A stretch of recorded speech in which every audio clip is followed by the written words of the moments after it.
దేవుని మాటలు మనం విందాము. మరి దేవుడు తన యొక్క గ్రంథములో, పరిశుద్ధ బైబిల్ గ్రంథములో దేవుడు మాట్లాడిన మాటలు తన భక్తుల చేత పరిశుద్ధాత్ముడు పొందుపరిచారు.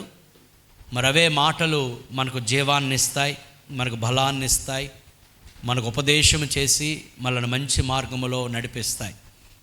మరి యేసు ప్రభువు యొక్క మరి బోధలు, ఆయన మాటలు, ఆయన కార్యాలు మన జీవితాలకు ఒక గొప్ప మరి దీవెనకరంగా ఉన్నాయి. మరి ఆయన మాటలు ఎవరైతే వింటారో, ఆయన మాటలు ఎవరైతే పాటిస్తారో, మరి వారి జీవితాల్లో దేవుడు ఘనమైన కార్యాలు ఆయన జరిగిస్తారు.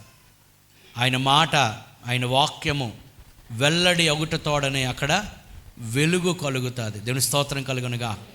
ఆయన మాట మరి మనకు వెలిగిస్తుంది, మన జీవితాల్లో వెలిగిస్తుంది, మన జీవితాలను బ్రతికిస్తుంది, మన జీవితాల్లో ఘనమైన కార్యాలు జరిగిస్తారు. అంచేత దేవుని మాటలు మనం శ్రద్ధగా విందాం. ప్రియులారా, మనందరము మరి క్రిస్మస్ సీజన్లో ఉన్నాము.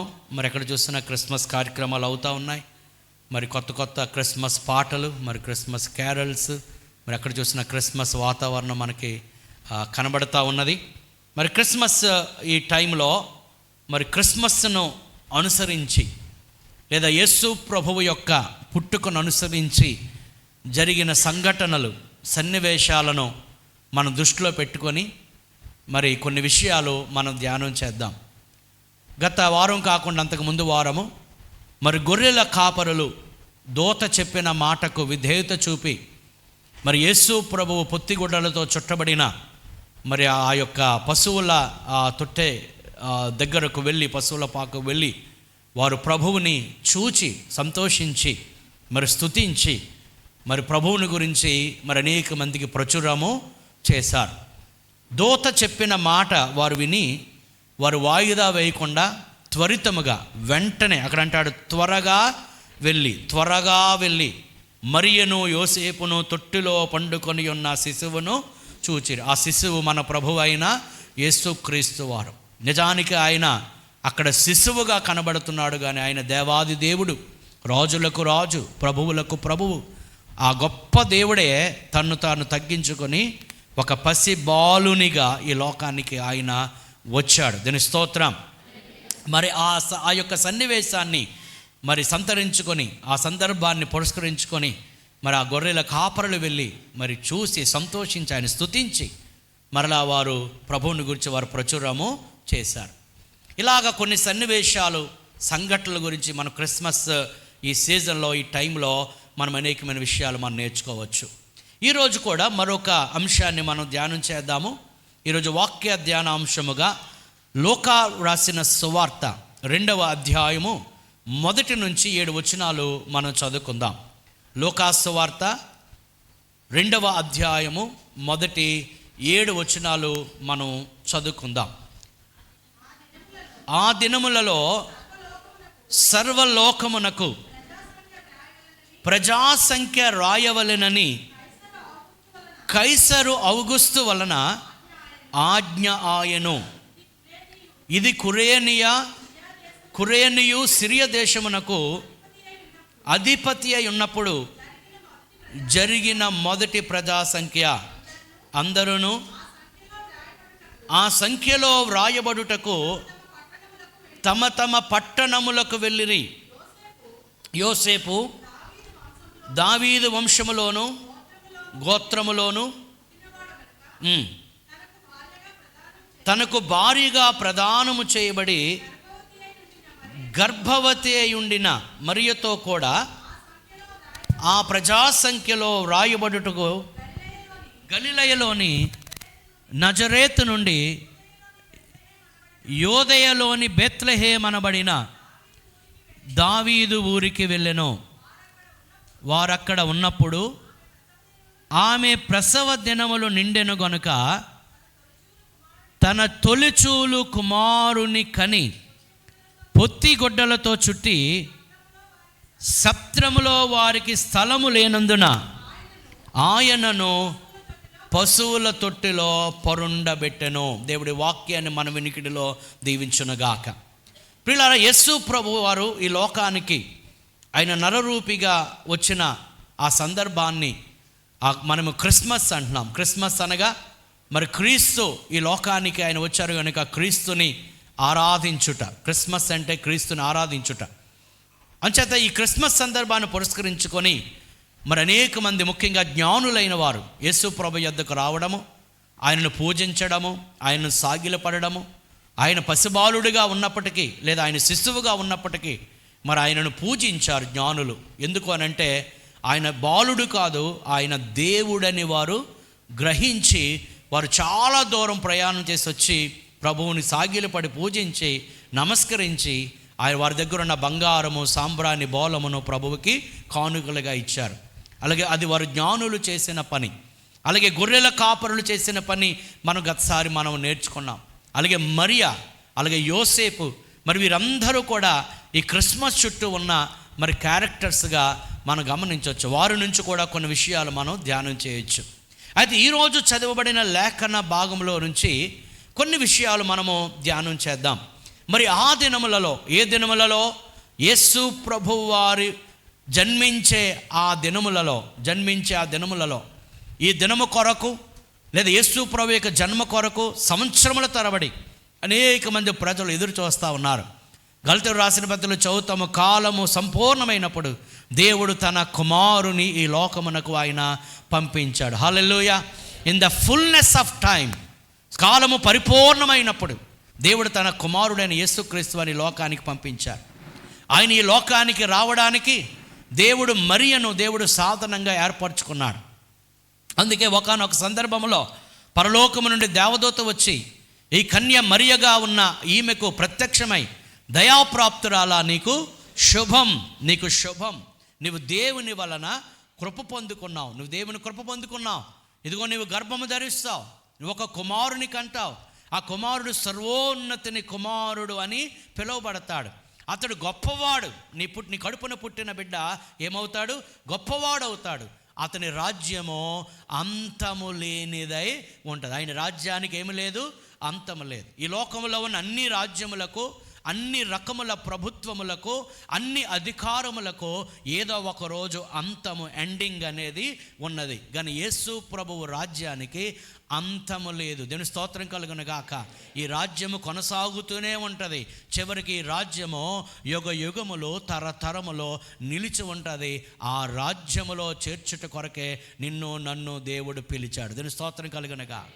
అందుకే ప్రభు ఒకరోజు అన్నాడు, ఆ పిలాతు అడుగుతున్నప్పుడు చెప్తున్న మాట, మీ రాజ్యం వేరు, నా రాజ్యం వేరు. నేను రాజునే, కానీ మీ రాజ్యం వేరు, నా రాజ్యం. మీది లోక సంబంధమైన రాజ్యము, నా రాజ్యము దైవ సంబంధమైన, పరలోక సంబంధమైన రాజ్యం. అందుకే యేసుక్రీస్తు వారు భూమి మీదకు ఆయన వచ్చిన వెంటనే ఆయన బాప్తీసం పొందిన 30వ సంవత్సరంలో ఆయన బాప్తీసం పొంది ఆయన 3.5 సంవత్సరాలు పరిచర్య చేశాడు. పరిచర్యకు ముందు ఆయన 40 దినములు ఉపవాసం ఉన్నాడు. ఉపవాసం ఉండి కిందకు దిగి వచ్చిన వెంటనే, అరణ్యంలోంచి బయటికి వచ్చిన వెంటనే ఆయన చెప్పిన మాట, పరలోక రాజ్యము సమీపించింది, మీరు మారు మనసు పొందండి. Hallelujah. The kingdom has come, the kingdom of heaven has come. పరలోక రాజ్యము మీ యొద్దకు వచ్చింది. మీ యొద్దకు వచ్చిందంటే ఆ పరలోక రాజ్యాన్ని నేనే తెచ్చాను, ఆ రాజ్యంలోనికి మీరు ప్రవేశించండి అన్నాడు. దేవుని స్తోత్రం కలుగును గాక.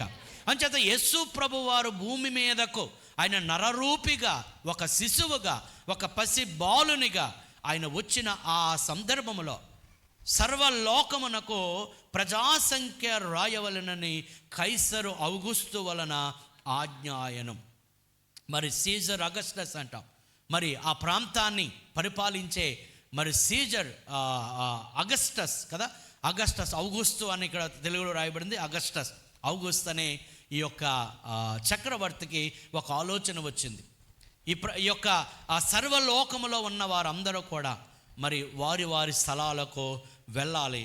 అక్కడ ప్రజాసంఖ్య అంటే మన భాషలో సెన్సస్ అంటాము కదా, దాన్ని జనాభా లెక్కలు అంటాం. సో జనాభా లెక్కలు ఎప్పుడైతే గవర్నమెంట్ అనౌన్స్ చేస్తుందో, మరి అక్కడక్కడ ఆయా ఊర్లో ఉన్నవారు మరలా వారి సొంత ప్రాంతాలకు వెళ్ళి అక్కడ మరలా వారి పేర్లు నమోదు చేసుకుంటున్నారు. మేము ఉన్నాము, మేము బతికే ఉన్నాం, మేము ఈ ప్రాంతానికి చెందిన వారమే అని ఒకవేళ ఎవరు కొత్తగా పుట్టిన బిడ్డలు కూడా వారికి మరి ఏమంటామా జనాభా లెక్కల్లో నమోదు చేసుకుంటారు.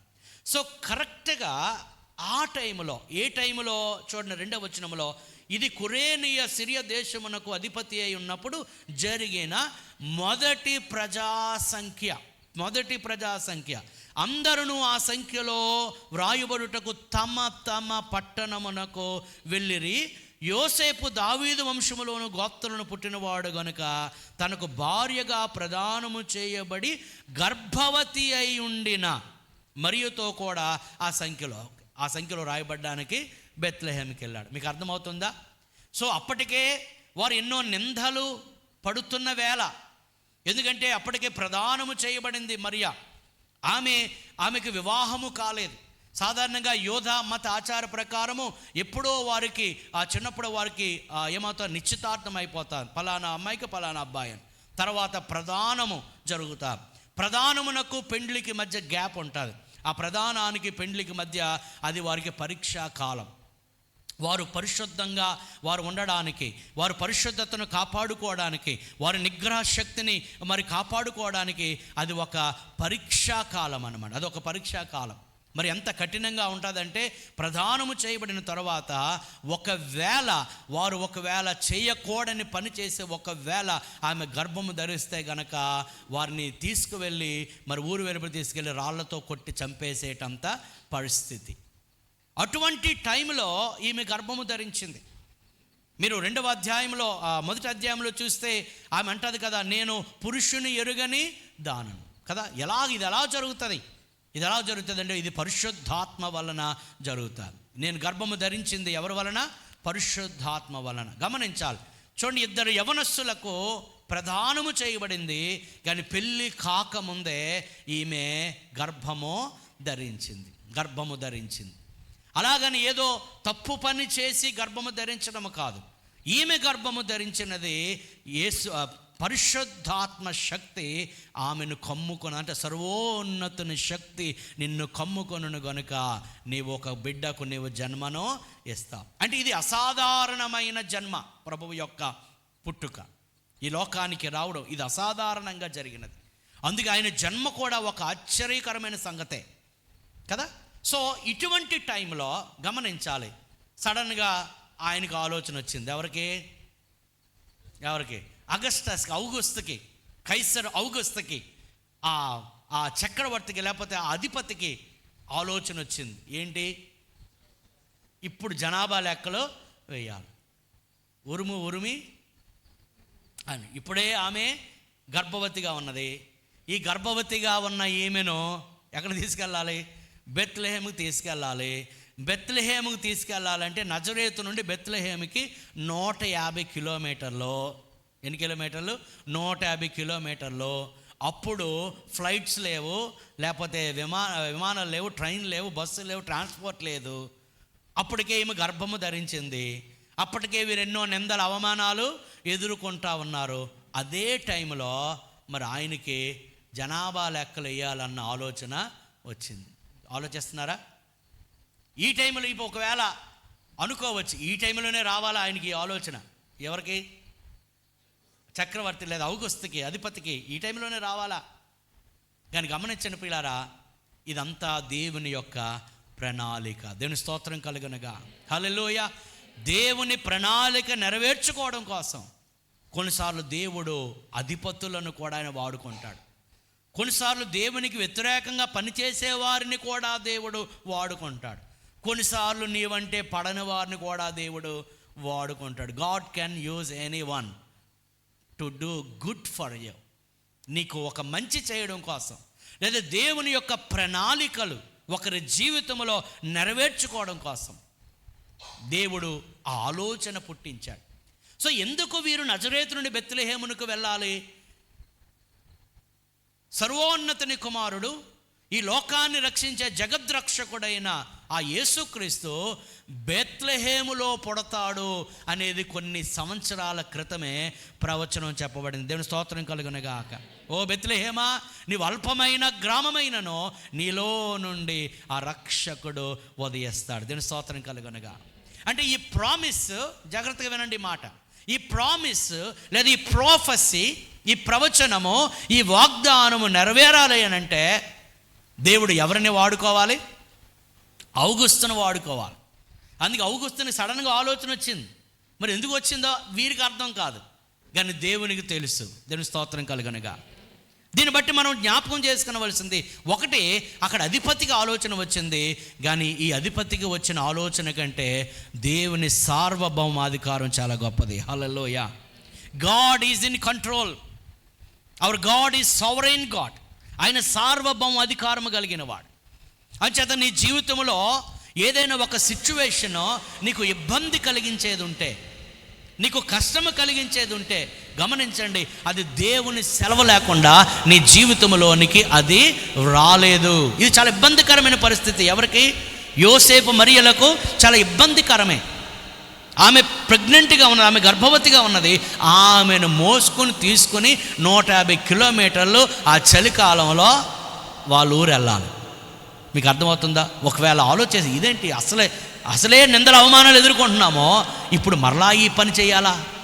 గమనించండి పిల్లారా, దాని వెనుక దేవుని వాగ్దానం ఉన్నది, దేవుని ప్రవచనం ఉన్నది. దేవుని స్తోత్రం కలుగునుగా. హల్లెలూయా. గమనించండి, దేవుడు మీ జీవితంలో ఏదైతే వాగ్దానం చేశాడో, లేదా దేవుడు ఏదైతే మీ జీవితంలో తన వాక్కును బయలుపరిచాడో అది నెరవేర్చుకోవడం కోసం కొన్నిసార్లు దేవుడు ఎవరినైనా వాడుకుంటాడండి. దేవుడు ఎవరినైనా వాడుకుంటాడు. ఒకటి, నీ జీవితంలో జరిగింది ఏది కూడా దేవుని సెలవు లేకుండా జరగట్లేదు అని గమనించండి. కొన్నిసార్లు మనకు అర్థం కాదు, కరెక్ట్గా ఇప్పుడే జరగాల ఈ పని కదా, ఇప్పుడే జరగాల అని మీకు ఎప్పుడైనా అనిపిస్తే, అంతా బాగున్నప్పుడు, అంతా మంచిగా జరుగుతున్నప్పుడు, లేకపోతే ఆ పరిస్థితులన్నీ అనుకూలంగా ఉన్నప్పుడు ఈ టైంలోనే వాళ్ళకి ఆలోచన రావాలా? కొన్నిసార్లు చూడండి, కొన్నిసార్లు బాగా చేస్తున్న ఉద్యోగముకు ఒకవేళ మనం కోల్పోవచ్చు, బాగా జరుగుతున్న ఆ వ్యాపారం కొన్నిసార్లు మనం కోల్పోవచ్చు, బాగా ఏమంటామో మంచిగా ఉన్న కుటుంబంలో ఏదో ఒక ఉపద్రవమో లేకపోతే సంథింగ్ లాస్ అనేది జరిగి ఉండొచ్చు. గమనించండి, ఇవన్నీ దేవుని తెలియకుండా జరుగుతున్నాయి అనుకుంటున్నారా? ఈ యొక్క కైసరు ఔగుస్తు కంటే నీవు నేను నమ్మిన దేవుడు గొప్పవాడు. హల్లెలూయా. గమనించండి, దేవుని ప్రణాళిక ఏంటి దేవుని ప్రణాళిక?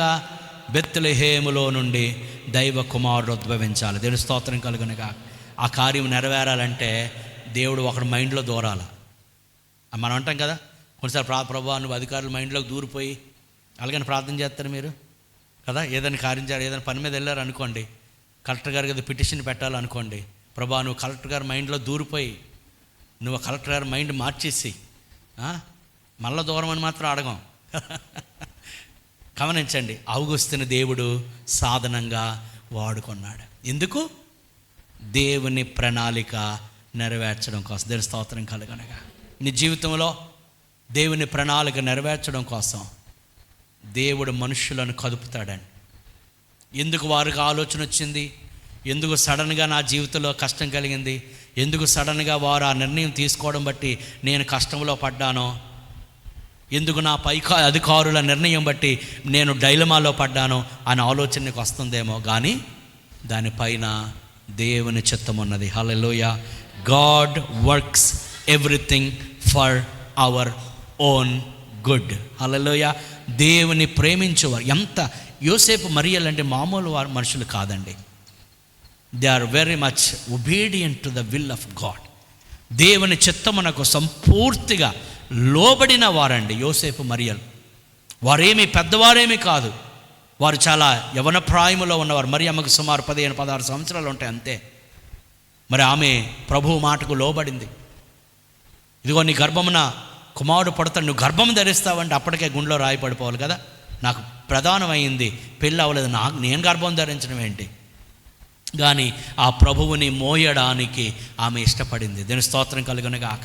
అటువంటి గర్భవతిగా అయిన ఆమెను చేర్చుకోవడానికి యోసేపు కూడా ఇష్టపడ్డాడు. మత్తయి సువార్తలో చదువుతాం, యోసేపు నీతిమంతుడు. దీని స్తోత్రం కలుగునుగా. హల్లెలూయా.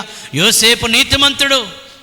ఆమెను అవమానపరచనులక రహస్యముగా ఆమెను విడనాడ ఉద్దేశించను గాని మరలా దేవదూత స్వప్నమందు కనబడి, ఇదిగో నువ్వు ఆ పని చేయవద్దు, ఆమెను ఏలుకో. ఆమె గర్భము ధరించినది దేవుని శక్తి వలన. ఆమె తప్పుడు పని చేసి కాదు, ఆమె గర్భము ధరించినది దేవుని శక్తి. దెన్ యోసేపు ఆమెను చేర్చుకున్నాడండి. జాగ్రత్తగా గమనించండి, యోసేపు మరియలు దేవునికి ఎంత విధేయత చూపించారో. కష్ట క్లిష్ట పరిస్థితుల్లో కూడా ఎన్ని అవమానాలు నిందలు ఎదుర్కొనవలసి వచ్చినా కానీ ప్రభువుని మోయడానికి ఇష్టపడ్డారు, ప్రభువుని ధరించడానికి ఇష్టపడ్డారు, ప్రభువుని భరించడానికి ఇష్టపడ్డారు. ఇప్పుడు ప్రజాసంఖ్య రాయాల్సి వచ్చినప్పుడు నజరేతు నుండి ఎక్కడికి? బెత్లెహేముకు వెళ్ళడానికి వారు ఇష్టపడ్డారు. దీని స్తోత్రం కలుగును గాక. హల్లెలూయా, హల్లెలూయా. అప్పటికే నిందలు అనుభవిస్తూ ఉన్నారు. మరొక సవాలు వారి జీవితంలో ఎదుర్కొనవలసి వచ్చింది. ఒకసారి ఆలోచన చేయండి. ఒక స్త్రీని 150 కిలోమీటర్లు ఇంకా పైపెచ్చి ఆమె ఎవరు? ఆమె గర్భవతి. ఆమెను తీసుకెళ్ళడం ఎంత కష్టం కదా, ఎంత ప్రయాణం చేయాలి. ఆమె ఆలనా పాలన చూస్తూ, ఆమె మీద శ్రద్ధ తీసుకుంటూ, ఇంకా యోసేపుకి ఇంతకుముందు రహస్యముగా విడనాడు ఉద్దేశించను కానీ మరలా దేవుడు ఆమెను చేర్చుకోమని చెప్పిన తర్వాత ఇంకా బాధ్యత పేరు. ఎందుకంటే ఈమె కడుపులో లోకరక్షకుడు ఉన్నాడు. దీని స్తోత్రం కలుగునుగా. మరొకరు చెప్పాలంటే ఆమెను కాపాడాలి, ఆమె గర్భమును కూడా నేను కాపాడుతూ ఎంత కేర్ఫుల్గా తీసుకెళ్ళాడు యోసేపు. సరే, కొంచెం ముందుకు వెళదాము. అప్పటికే నిందలు అనుభవిస్తున్న వారు ఇప్పుడు ఏం చేయాల్సి వచ్చింది? ప్రయాణం చేయాల్సి వచ్చింది. మరొకలా చెప్పాలంటే ఔగుస్తు నిర్ణయము వీరికి ఇబ్బంది కలిగించింది. జాగ్రత్తగా, ఔగుస్తు నిర్ణయం ఏంటి? ప్రజాసంఖ్య. ఎప్పుడు? కరెక్ట్గా ఈ టైంలో. అది కొంచెం వీరికి ఇబ్బంది కలిగించింది, కానీ దాని వెనుక దేవుని ఉద్దేశం అన్నది. హల్లెలూయా. కొన్నిసార్లు ఇతరుల నిర్ణయము, నీ పై అధికారుల నిర్ణయము, కొన్నిసార్లు నీ తల్లిదండ్రుల నిర్ణయము, కొన్నిసార్లు పెద్దల నిర్ణయము, కొన్నిసార్లు అధికారుల నిర్ణయం, హూ ఎవర్ దే ఆర్, కొన్నిసార్లు నీకు ఇబ్బంది కలిగించవచ్చు. కానీ నువ్వు దేవుని ప్రణాళికలో ఉన్న మనిషివైతే అది నీకు మేలునే కలిగిస్తుంది. దేవుని స్తోత్రం కలుగునుగా. ఎంతమంది ఉన్నారు? దేవుని స్తోత్రం చెప్పండి. ఇందులో యోసేపు మరియలు చేసేది ఏమైనా ఉందా? హలో, యోసేపు మరియలు చేసింది ఏమన్నా, అంటే వారు చేయగలిగింది ఏమైనా ఉందా? వారు ప్రమేయం ఏమీ లేదు, సడన్గా ఆజ్ఞ వచ్చింది అంతే. It is very sudden. కానీ దేవుని చిత్తం ఉన్నది. దేవుని స్తోత్రం. నీ జీవితంలో కొన్నిసార్లు అకస్మాత్తుగా కొన్ని కార్యాలు జరగవచ్చు. నీ ఊహించి ఉండవు, అనుకొని ఉండవు, కానీ ఇతరులు తీసుకున్న నిర్ణయములను బట్టి నువ్వు ఇబ్బంది పడాల్సి రావచ్చు. కానీ దాని వెనుక చెప్పండి ఏమన్నది? దేవుని చిత్తం. ఎందుకు వారు అలా చేశారు? ఎందుకు ఈ నిర్ణయం ఇప్పుడే తీసుకోవాలా? ఇప్పుడే ఈ పరిస్థితి మా జీవితాలకు రావాలా అని మీరు అనుకోవచ్చు. కానీ దాని వెనుక మరలా ఇదే మాట చెప్తున్నా, దాని వెనుక చెప్పండి దేవుని ప్రణాళిక ఉన్నది. Hallelujah. For the promise of God to be fulfilled, God can use anyone and anything. దేవుని ప్రణాళిక నీ జీవితంలో నెరవేర్చడం కోసం, మరలా చెప్తాను, నువ్వు దేవుని చిత్తములో ఉండే మనిషివైతే, అది చాలా ఇంపార్టెంట్ అండి. నువ్వు దేవుని చిత్తములో ఉండే మనిషివైతే, నువ్వు దేవుని చిత్తము చేసే మనిషివైతే, నువ్వు దేవుని చిత్తానికి అన్క్వశ్చనబుల్ అనగా ఏమీ ప్రశ్నించకుండా విధేయత చూపే మనిషివైతే, నీ జీవితంలో ఏది జరిగినా అది నీ మేలు కొరకు దేవుడు చేస్తాడు. దీని స్తోత్రం కలుగనగా. రెండవది, ఆయన తన ఆజ్ఞ లేకపోతే తన ప్రవచనం, తన వాగ్దానం నెరవేర్చుట కొరకు ఆ కార్యాన్ని చేస్తాడని నువ్వు గమనించాలి. తర్వాత ఈ మాటలు నెమ్మదిగా మనం చదువుకుంటున్నాము. తర్వాత ప్రజాసంఖ్య రాయాల్సి వచ్చింది. ఆ ప్రజాసంఖ్య రాయు నిమిత్తము మరి నజరేతులో ఉన్న ఈ యొక్క యోసేపు మరియలు ఎక్కడికి వెళ్ళాల్సి వచ్చింది? బెత్లెహేమునకు వెళ్ళాల్సి వచ్చింది. అంటాడు, గలిలయలోని నజరేతు నుండి యోదయలోని బెత్లెహేము అనబడిన దావీదు ఊరికి వెళ్ళాను. ఎన్ని కిలోమీటర్లు? 150 కిలోమీటర్లు సుమారుగా వారు ప్రయాణము చేయాల్సి వచ్చింది. 6వ వచనములో, వారు అక్కడ ఉన్నప్పుడు ఆమె ప్రసవ దినములు నిండెను గనుక. చూసారు ఎంత దేవుని ప్రణాళిక అండి. అంటే యేసు ప్రభువు ఎక్కడ పుట్టాలి చెప్పండి? బెత్లెహేములో పుట్టాలి. బెత్లెహేములో పుట్టాలంటే ఇవన్నీ కూడా దేవుడు నడపాలి. దేవుని ప్లాన్ అలాగ ఉంటుంది. కొన్నిసార్లు మనకు అర్థం కాదు. ఇక్కడ కూర్చున్న వారిలో ఇప్పుడు ఎవరైనా మీ ప్రమేయం లేకుండా ప్రభు ఎందుకు ఇది జరిగిందంటే మీకు తెలియదు, నాకు తెలియదు, ఎవరికీ తెలియదు. చెప్పండి, దేవునికి తెలుసు. హల్లెలూయా. దేవుడు ఎప్పుడు మనకి కీడు చేయడు.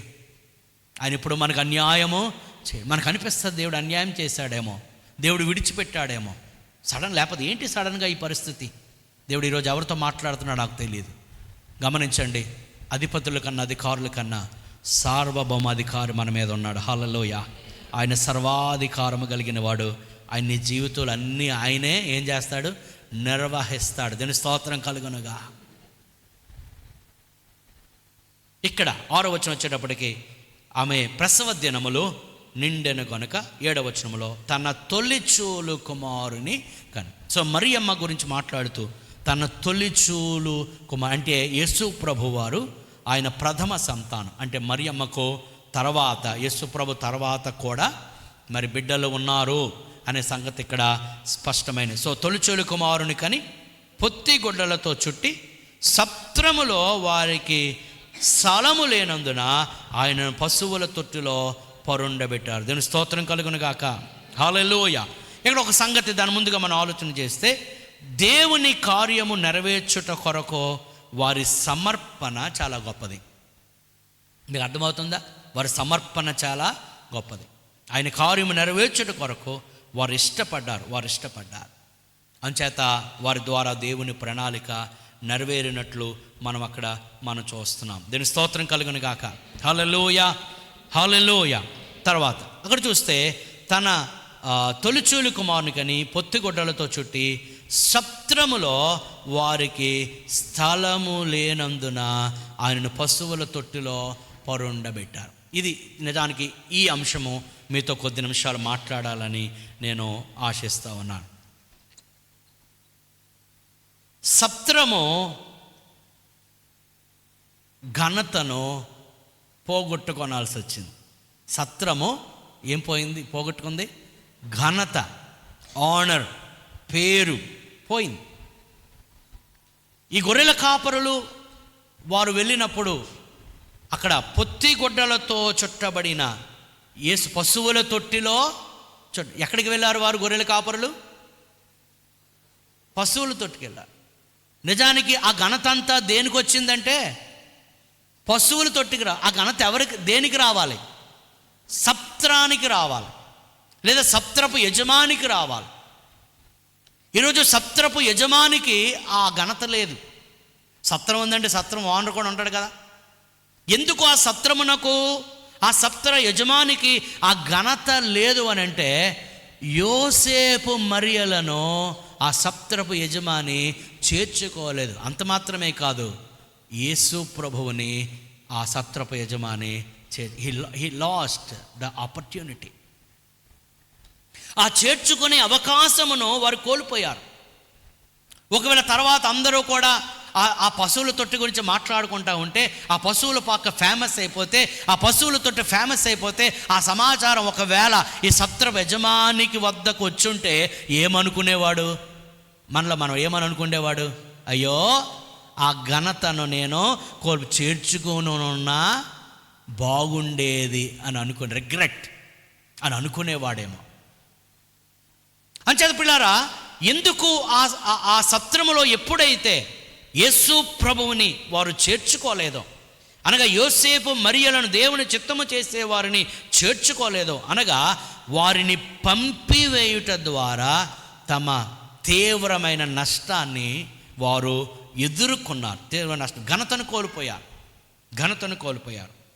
పిల్లారా, ఈ అంశాన్ని గురించి కొద్ది నిమిషాలు మీతో మాట్లాడాలని పరిశుద్ధాత్మ ప్రేరణతో నిల్చున్నాను. పిల్లారా, ఈరోజు కూడా దేవునికి చోటు ఇవ్వకుండా, దేవుని చిత్తమునకు చోటు ఇవ్వకుండా నష్టపోయిన వారు ఎంతోమంది కనబడతా ఉన్నారు.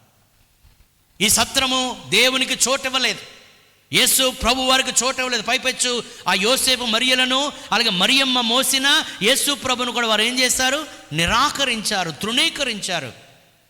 ఒకవేళ ఆ సంగతి సత్రపు యజమానికి తెలియదు, మనకు తెలియదు కానీ, but they lost the opportunity. యేసు ప్రభుని చేర్చుకోకపోవడం వలన వారు నష్టపోయారు. ఈరోజు కూడా ప్రియులారా, యేసు ప్రభు వారికి చోటు ఇవ్వకుండా జీవితాలలో, కుటుంబాలలో, హృదయాలలో ప్రభువుకి చోటు ఇవ్వకుండా నష్టపోయిన వారు ఎంతోమంది ఉన్నారు. వారి జీవితాల్లో అన్నిటికీ చోటు ఉంటుంది. డబ్బుకు చోటు ఉంటుంది, వెండి బంగారాలకు చోటు ఉంటుంది, ఈ లోక సంబంధమైన పదవి అధికారాలకు చోటు ఉంటుంది, ఈ లోక సంబంధమైన భోగభాగ్యాలకు చోటు ఉంటుంది, ఈ లోక సంబంధమైన దురాశలకు చోటు ఉంటుంది. కానీ ఎవరికి చోటు ఉండడం లేదు? యేసు ప్రభు వారికి చోటు ఇవ్వకపోవడం వలన ఘనత రావడం లేదు. గమనించండి, దీనికి ఆపోజిట్గా మాట్లాడుకుంటే ఎవరైతే దేవునికి యేసు ప్రభు వారికి చోటు ఇస్తారో వారు ఘనపరచబడతారు. దీని స్తోత్రం కలుగునుగా. హల్లెలూయా.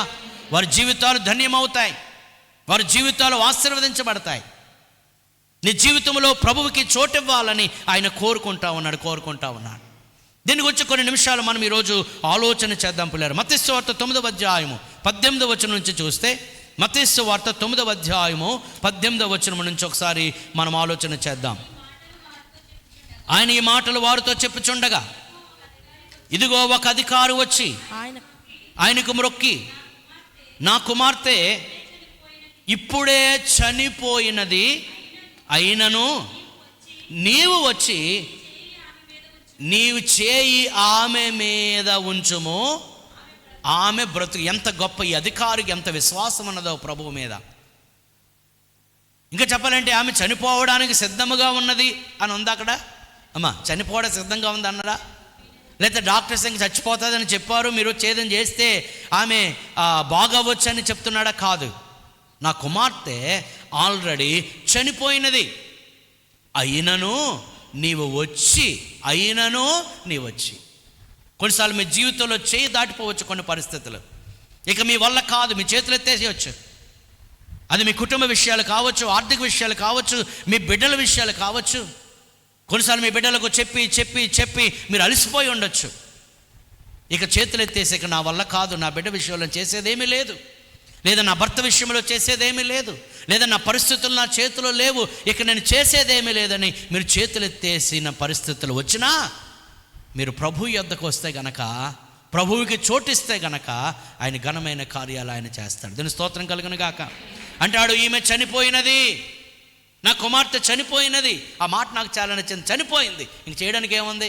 చనిపోయిన వాళ్ళకి ఏం చేయాలి? ఇంకా చనిపోయిన వాళ్ళకి ఏం చేయాలి? సమాధి చేయాలి. కానీ ప్రభువుని సమాధి చేయడానికి పిలవట్లే.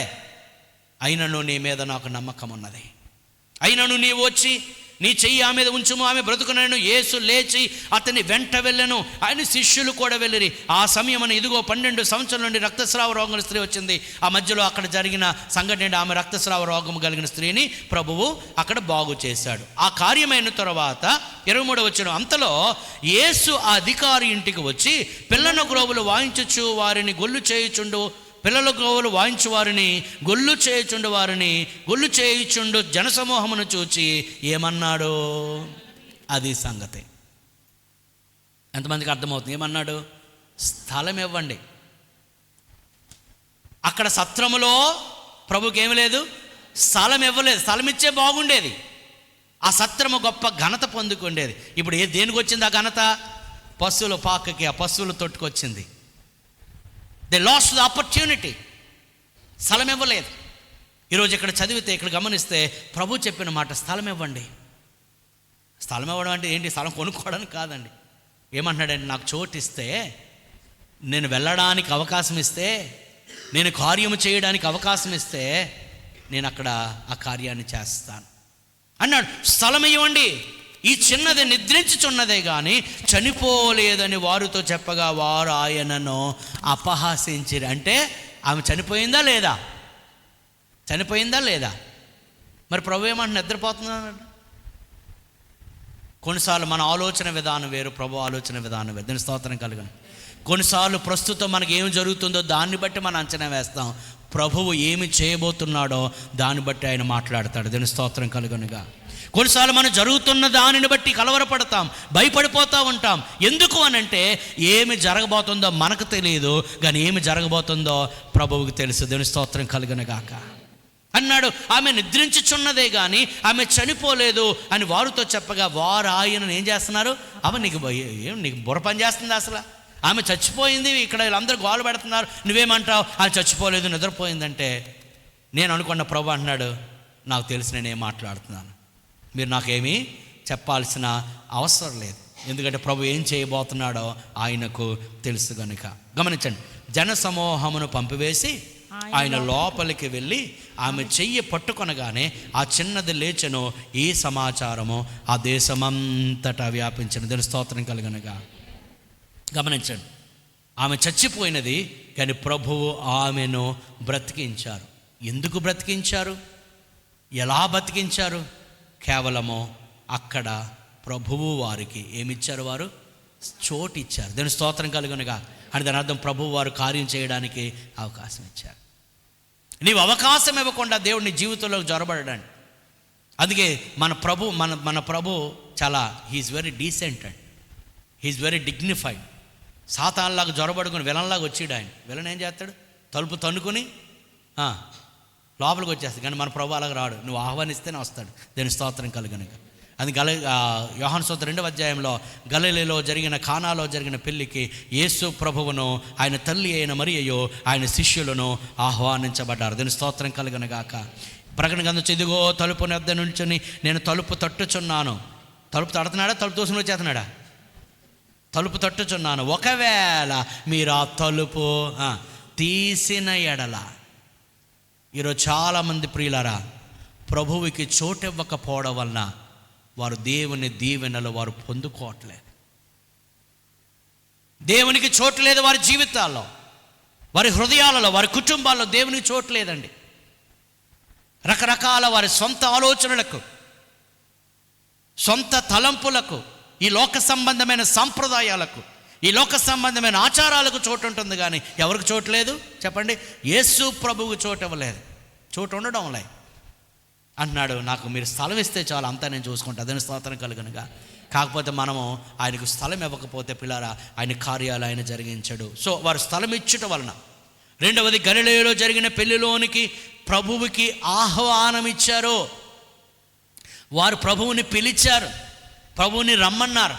అయ్యా మా వివాహంలో నీవే పెద్దగా ఉండి ఆ వివాహాన్ని నీవే చెప్పండి జరిపించ, మా పెళ్ళిలో మీరు ఉండండి. ఇక్కడ పెళ్ళి కుటుంబ వ్యవస్థకు సాదృశ్యంగా ఉన్నది. నీ కుటుంబంలో నీ ప్రభు ఉండాలండి. ప్రభు లేకపోతే అక్కడ గొడవలే, అక్కడ కయ్యాలే, అక్కడ తన్నుకోవడాలు, అరుచుకోవడాలు, కేకలు, వివాదాలు. ఎందుకంటే ప్రభువుకి చోట్లేదు ఆ ఇంట్లో. సొంత ఆలోచనలు, ఇగోస్. ఏంటి ఇగో? ఇగో అంటే అది ఇండిగో అనుకోకండి. ఇగో అది పోవాల. దేవునికి చోటు లేకుండా వాటికి చోటిస్తే అక్కడ సమాధానం ఉండదు. అంటే 133వ కీర్తన, సహోదరుల ఐక్యతగా నివసించుడు ఎంత మేలు ఎంత మనోహరమో అని చెప్తే కింద అంటాడు, అచ్చట ఆశీర్వాదమును శాశ్వత జీవమును ఉండవలనని యెహోవా ఆజ్ఞాపించాడు. దీని స్తోత్రం కలుగునుగాక. హల్లెలూయా. దేవునికి నువ్వు ఎప్పుడైతే చోటిస్తావో అక్కడ కొరత రాదని కాదు, కొరత వచ్చింది. పెళ్లిలో ప్రభు ఉన్నంత మాత్రం కొరత రాకుండా పోలేదు, కొరత వచ్చింది. కానీ ప్రభువు ఉన్నాడు గనుక ఆ కొరతను ప్రభు తీర్చాడు. దీని స్తోత్రం కలుగునుగాక. అంటే ఆ పెళ్లిలో దేవుని చోటు ఇచ్చాడు. నీ కుటుంబాల్లో దేవునికి చోటు ఉందా? లేదా నీ మాటే నెగ్గాలి అనుకుంటున్నావు? ఇది పెద్ద ప్రాబ్లం ఈరోజు. నా మాటే నెగ్గాలి, అక్కడే గొడవలు. నా మాటే నెగ్గాలని భర్త, నా మాటే నెగ్గాలని భార్య, నా మాటే నెగ్గాలని పిల్లలు, నా మాటే నెగ్గాలని అత్త, నా మాటే నెగ్గాలని అది చెప్పరేటి. అది కూడా ఉంది. నా మాటే నెగ్గాలి, నా మాటే నెగ్గాలి. నేనేమంటానంటే మీ మాట అదేదో ఉందిలే, నీకు కాదు కదా కొండ మీద కోత అనేది ఉన్నట్లు. నీ మాట కాదు, నా మాట కాదు, ఎవరి మాట కాదు, దేవుని మాటకు చోటు ఇవ్వాలి. హల్లెలూయా. అప్పుడు ఆ కుటుంబాలు బాగుంటాయండి. ఆ కుటుంబాలు సంతోషంగా ఉంటాయి. ఆ కుటుంబాలు సమాధానంగా ఆశీర్వాదం పొందిన కుటుంబాలుగా ఉంటాయి. అందుకే 128 కీర్తన ఫస్ట్ వచనం అదే, యెహోవా యందు భయభక్తులు కలిగి ఆయన త్రోవల యందు నడుచువారందరూ ధన్యులు. ఎవరు ధన్యులు? ఇంటి నిండా మంచి ఫర్నిచరు, ఇంటి నిండా బంగారు, ఒంటి నిండా బంగారు, ఇంటి నిండా బీరువా నిండా బట్టలు, బ్యాంకు నిండా డబ్బులు, ఒంటి నిండా జబ్బులు కాదు, ఒంటి నిండా బంగారం. ఇవన్నీ ఉంటే కాదు. కొంతమంది ఏమంటారు, మీ ఇంటి నిండా ఉన్నాయండి, ప్రభు కూర్చోడానికి ఏం లేదు, అవన్నీ నింపుసామండి అంటే అవదు. Give place to the master. Hallelujah. నీ జీవితాన్ని నిర్వహించే ప్రభువుకి నీ హృదయములో, నీ జీవితంలో, నీ కుటుంబంలో ఏమవ్వాలి? చోటు ఇవ్వాలి. ఇంకొక మాట చూద్దాం. మార్కు సువార్త 4వ అధ్యాయం 35 నుంచి 41 వచ్చినవండి. మార్కు సువార్త 4వ అధ్యాయము 35 నుంచి 41 వచ్చిన.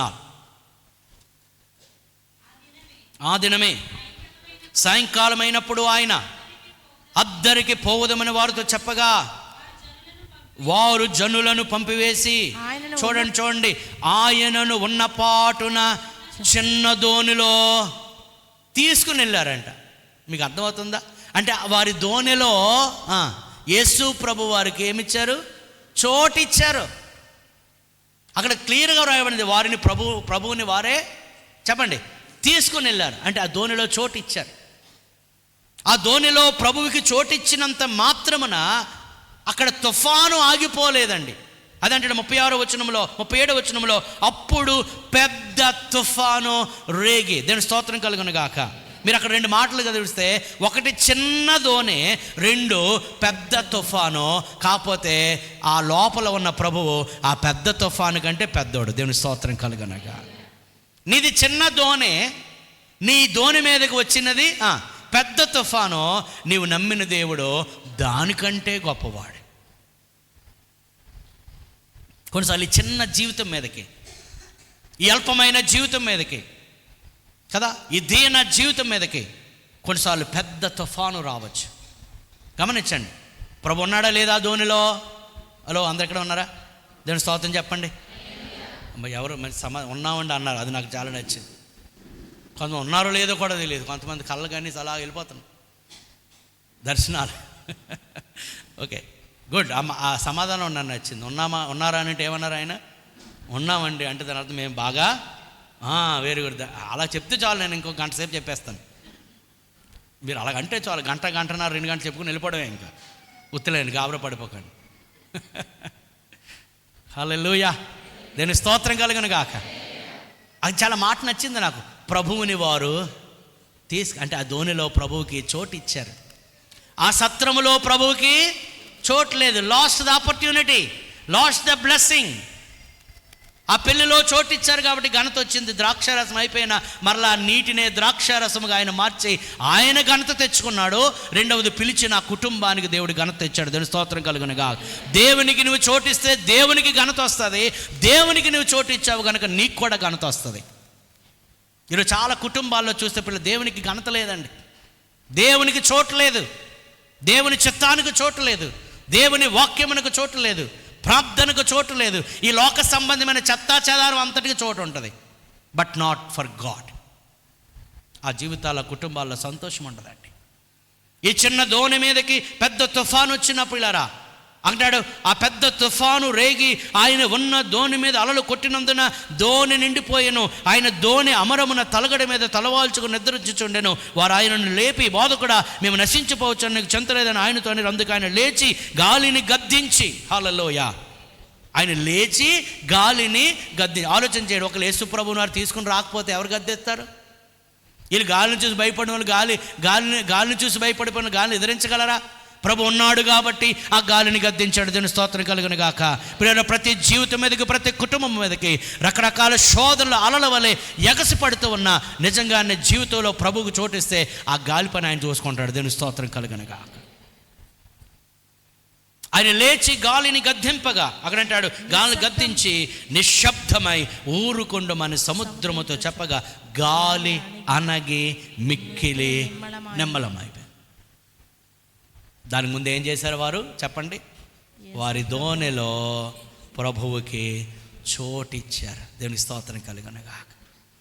నీ జీవితంలో ప్రభువుకి చోటిచ్చినా తుఫాన్లు వస్తాయి, శోధనలు వస్తాయి. ఒక్కొక్కసారి శోధనలు ఎలాగంటే అలలు ఎలాగొస్తాయి? అలలు ఎలాగొస్తాయి? ఒకదాని తర్వాత ఒకటి వస్తాయి. నేను ఏమంటాను, ఎన్నైనా రాని నా ధోనిలో ప్రభు ఉన్నాడు కాబట్టి ఆయన చూసుకుంటాడు. దేవుని స్తోత్రం కలుగును. ఎంతమంది చెప్పగలరు అలాగా? ఎన్నైనా రాని, ఏమైనా కానీ నేను ఆల్రెడీ నా జీవితంలో ప్రభువుకి చోటిచ్చాను కనుక అదంతా ఆయన చెప్పండి, అంతా ఆయనే చూసుకుంటాడు. ఆయన అంటే మళ్ళీ మీ ఆయన అనుకోకండి. ఆయన కొన్నిసార్లు ఆవిడ ఏమి చూసుకోలేరు, కానీ అంతా ఆయన చూసుకుని ఎవరు? ప్రభు. హల్లెలూయా. అందుకే మొదటి వచనం నేర్చుకుని అంతా సర్వ భౌమాధికారముతో ఆయన నిర్వహిస్తాడు. దేవునికి చోటిస్తే లోకాసువార్త 5వ అధ్యాయంలో చూస్తే ఇక్కడ కూడా మనం గమనించు పిల్లరా, లోకాసువార్త 5వ అధ్యాయంలో జనసమూహము దేవుని వాక్యము వినుచు ఆయన మీద పడుచుండగాని గెన్నేసరతు సరస్సు తీరమున నిలిచి ఆ సరస్సు తీరమునున్న 2 దోణులు చూచాను.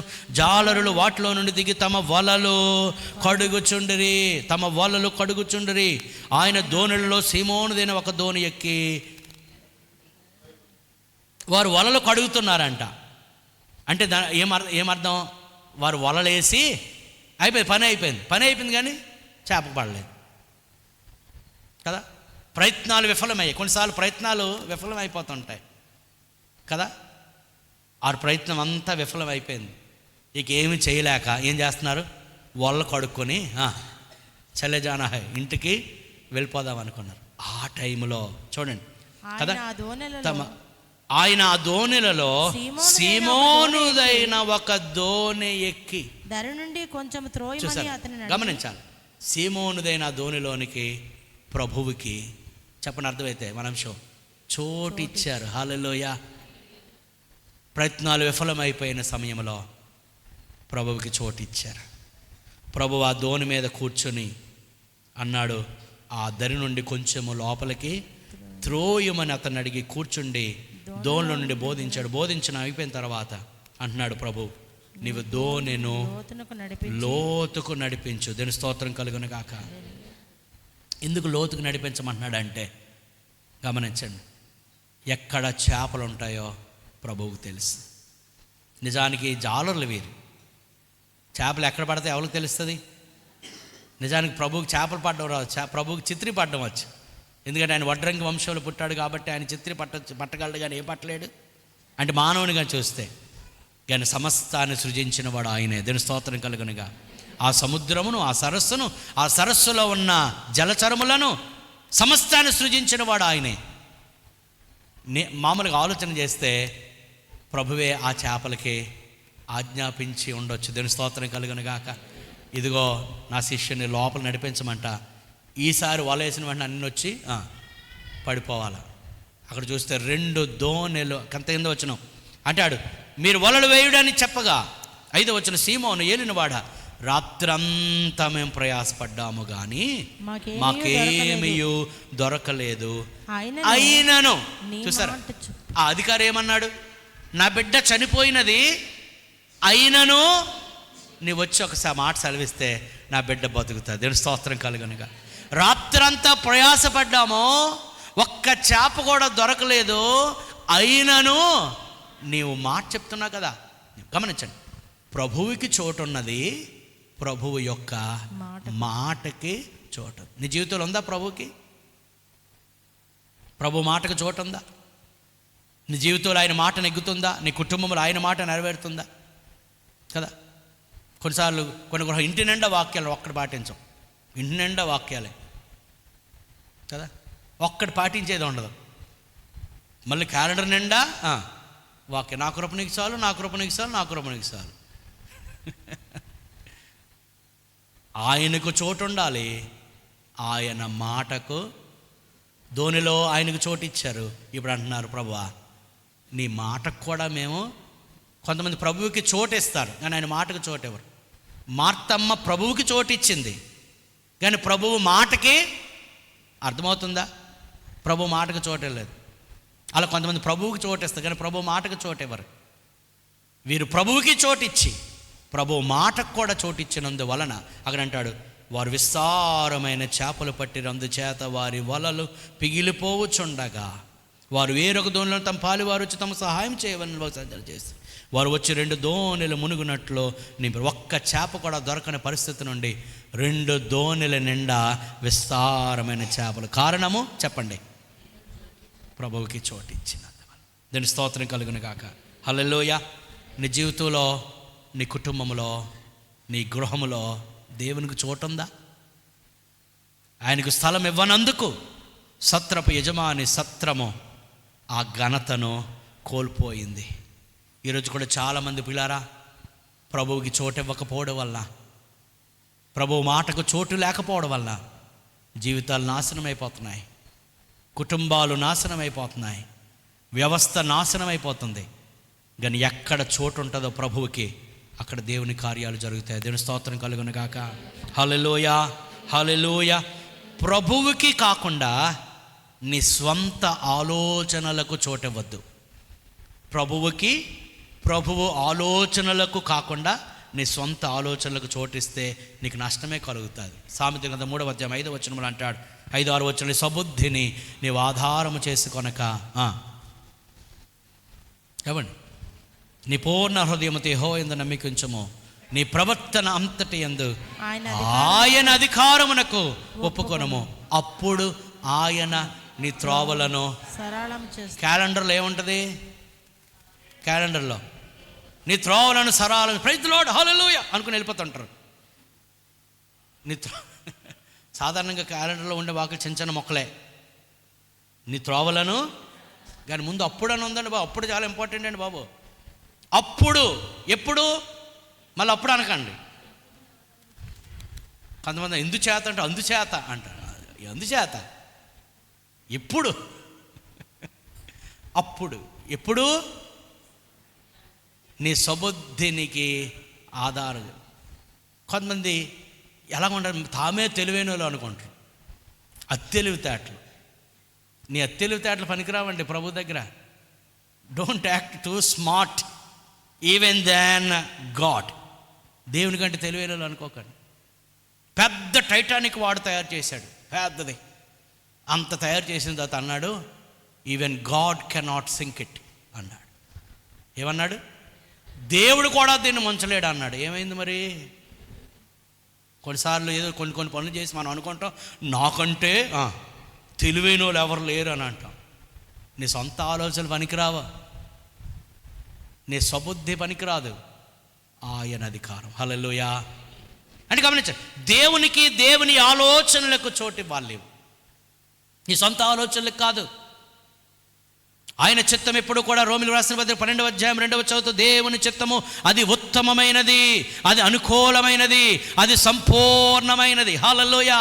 దేవుని చిత్తం ఎప్పుడు కూడా అది ఏంటంటే బెస్ట్. నీ ఆలోచనలు కంటే దేవుని ఆలోచన గొప్పది తెలుసా మీకు? నీ ఆలోచన కంటే, నీ తలంపుల కంటే. అందుకని నీకు ఎప్పుడైనా ఏదైనా తలంపు వస్తే it must be filtered by the word of God. నీకు ఏదైనా ఒక ఆలోచన వస్తే, తలంపు వస్తే, దేవుని వాక్యం అనే ఏమంటాము ఆ ఫిల్టర్లో ఆ నీవేం చేయాలి? వడపోయాలి దాన్ని. అంటే ఆ ఫిల్టర్లో అది నీ ఆలోచన సరైనదా కాదా తెలుస్తుంది. నీ సబుద్ధిని ఆధారం చేసుకోకూడదు. ప్రభు ఆలోచనలకు చోటి. ఆయన ఆలోచన ఉత్తమమైనది, ఆయన ఆలోచన అనుకూలమైనది, ఆయన ఆలోచన శ్రేష్టమైనది, అది అంగీకారయోగ్యమైనది, ఆయన ఆలోచన సంపూర్ణమైనది. దేవుని స్తోత్రం కలుగును గాక. ఆయన చిత్తములో లోపం ఉండదండి. His will is always perfect. అందుకే ఆయన చిత్తాన్ని నువ్వు చేయాలి, ఆయన చిత్తం చేయాలి. యేసుప్రభు నా తండ్రి, నీ ఇష్టమైతే ఈ గిన్నె నా ఎదురును తొలగించు, అయినను నా ఇష్టము కాదు నీ ఇష్టం. కుమారుడైన క్రీస్తే తండ్రి చిత్తానికి లోబడినప్పుడు నీవు నేను ఆ తండ్రి చిత్తానికి లోబడద్దా? చాలామంది ప్రియులారా వారి జీవితాల్లో, కుటుంబాల్లో కోరుండి కష్టాలు తెచ్చుకుంటున్నారు. హాయిగా బతకమంటే కోరుండి కష్టాలు తెచ్చుకుంటున్నారు. కారణమో దేవుని చిత్తానికి కాకుండా నీ స్వచిత్తం. వాడికి ఎందుకో ఉన్నపాటున ఆలోచన వచ్చింది. తండ్రి యొద్దకు వచ్చాడు, తండ్రి నాకు రావాల్సిన ఆస్తి ఇచ్చేస్తే నేను వెళ్ళిపోతాను అన్న. ఎక్కడికి వెళ్ళిపోతా? అదంతా నీకు అన్న అవసరం, వెళ్ళిపోతాను అంతే. ఓ చెప్పరా పోనీ ఎక్కడికి వెళ్ళి? నేను చెప్పను, నా ఆస్తి ఇచ్చితే వెళ్ళిపోతాను అంతే.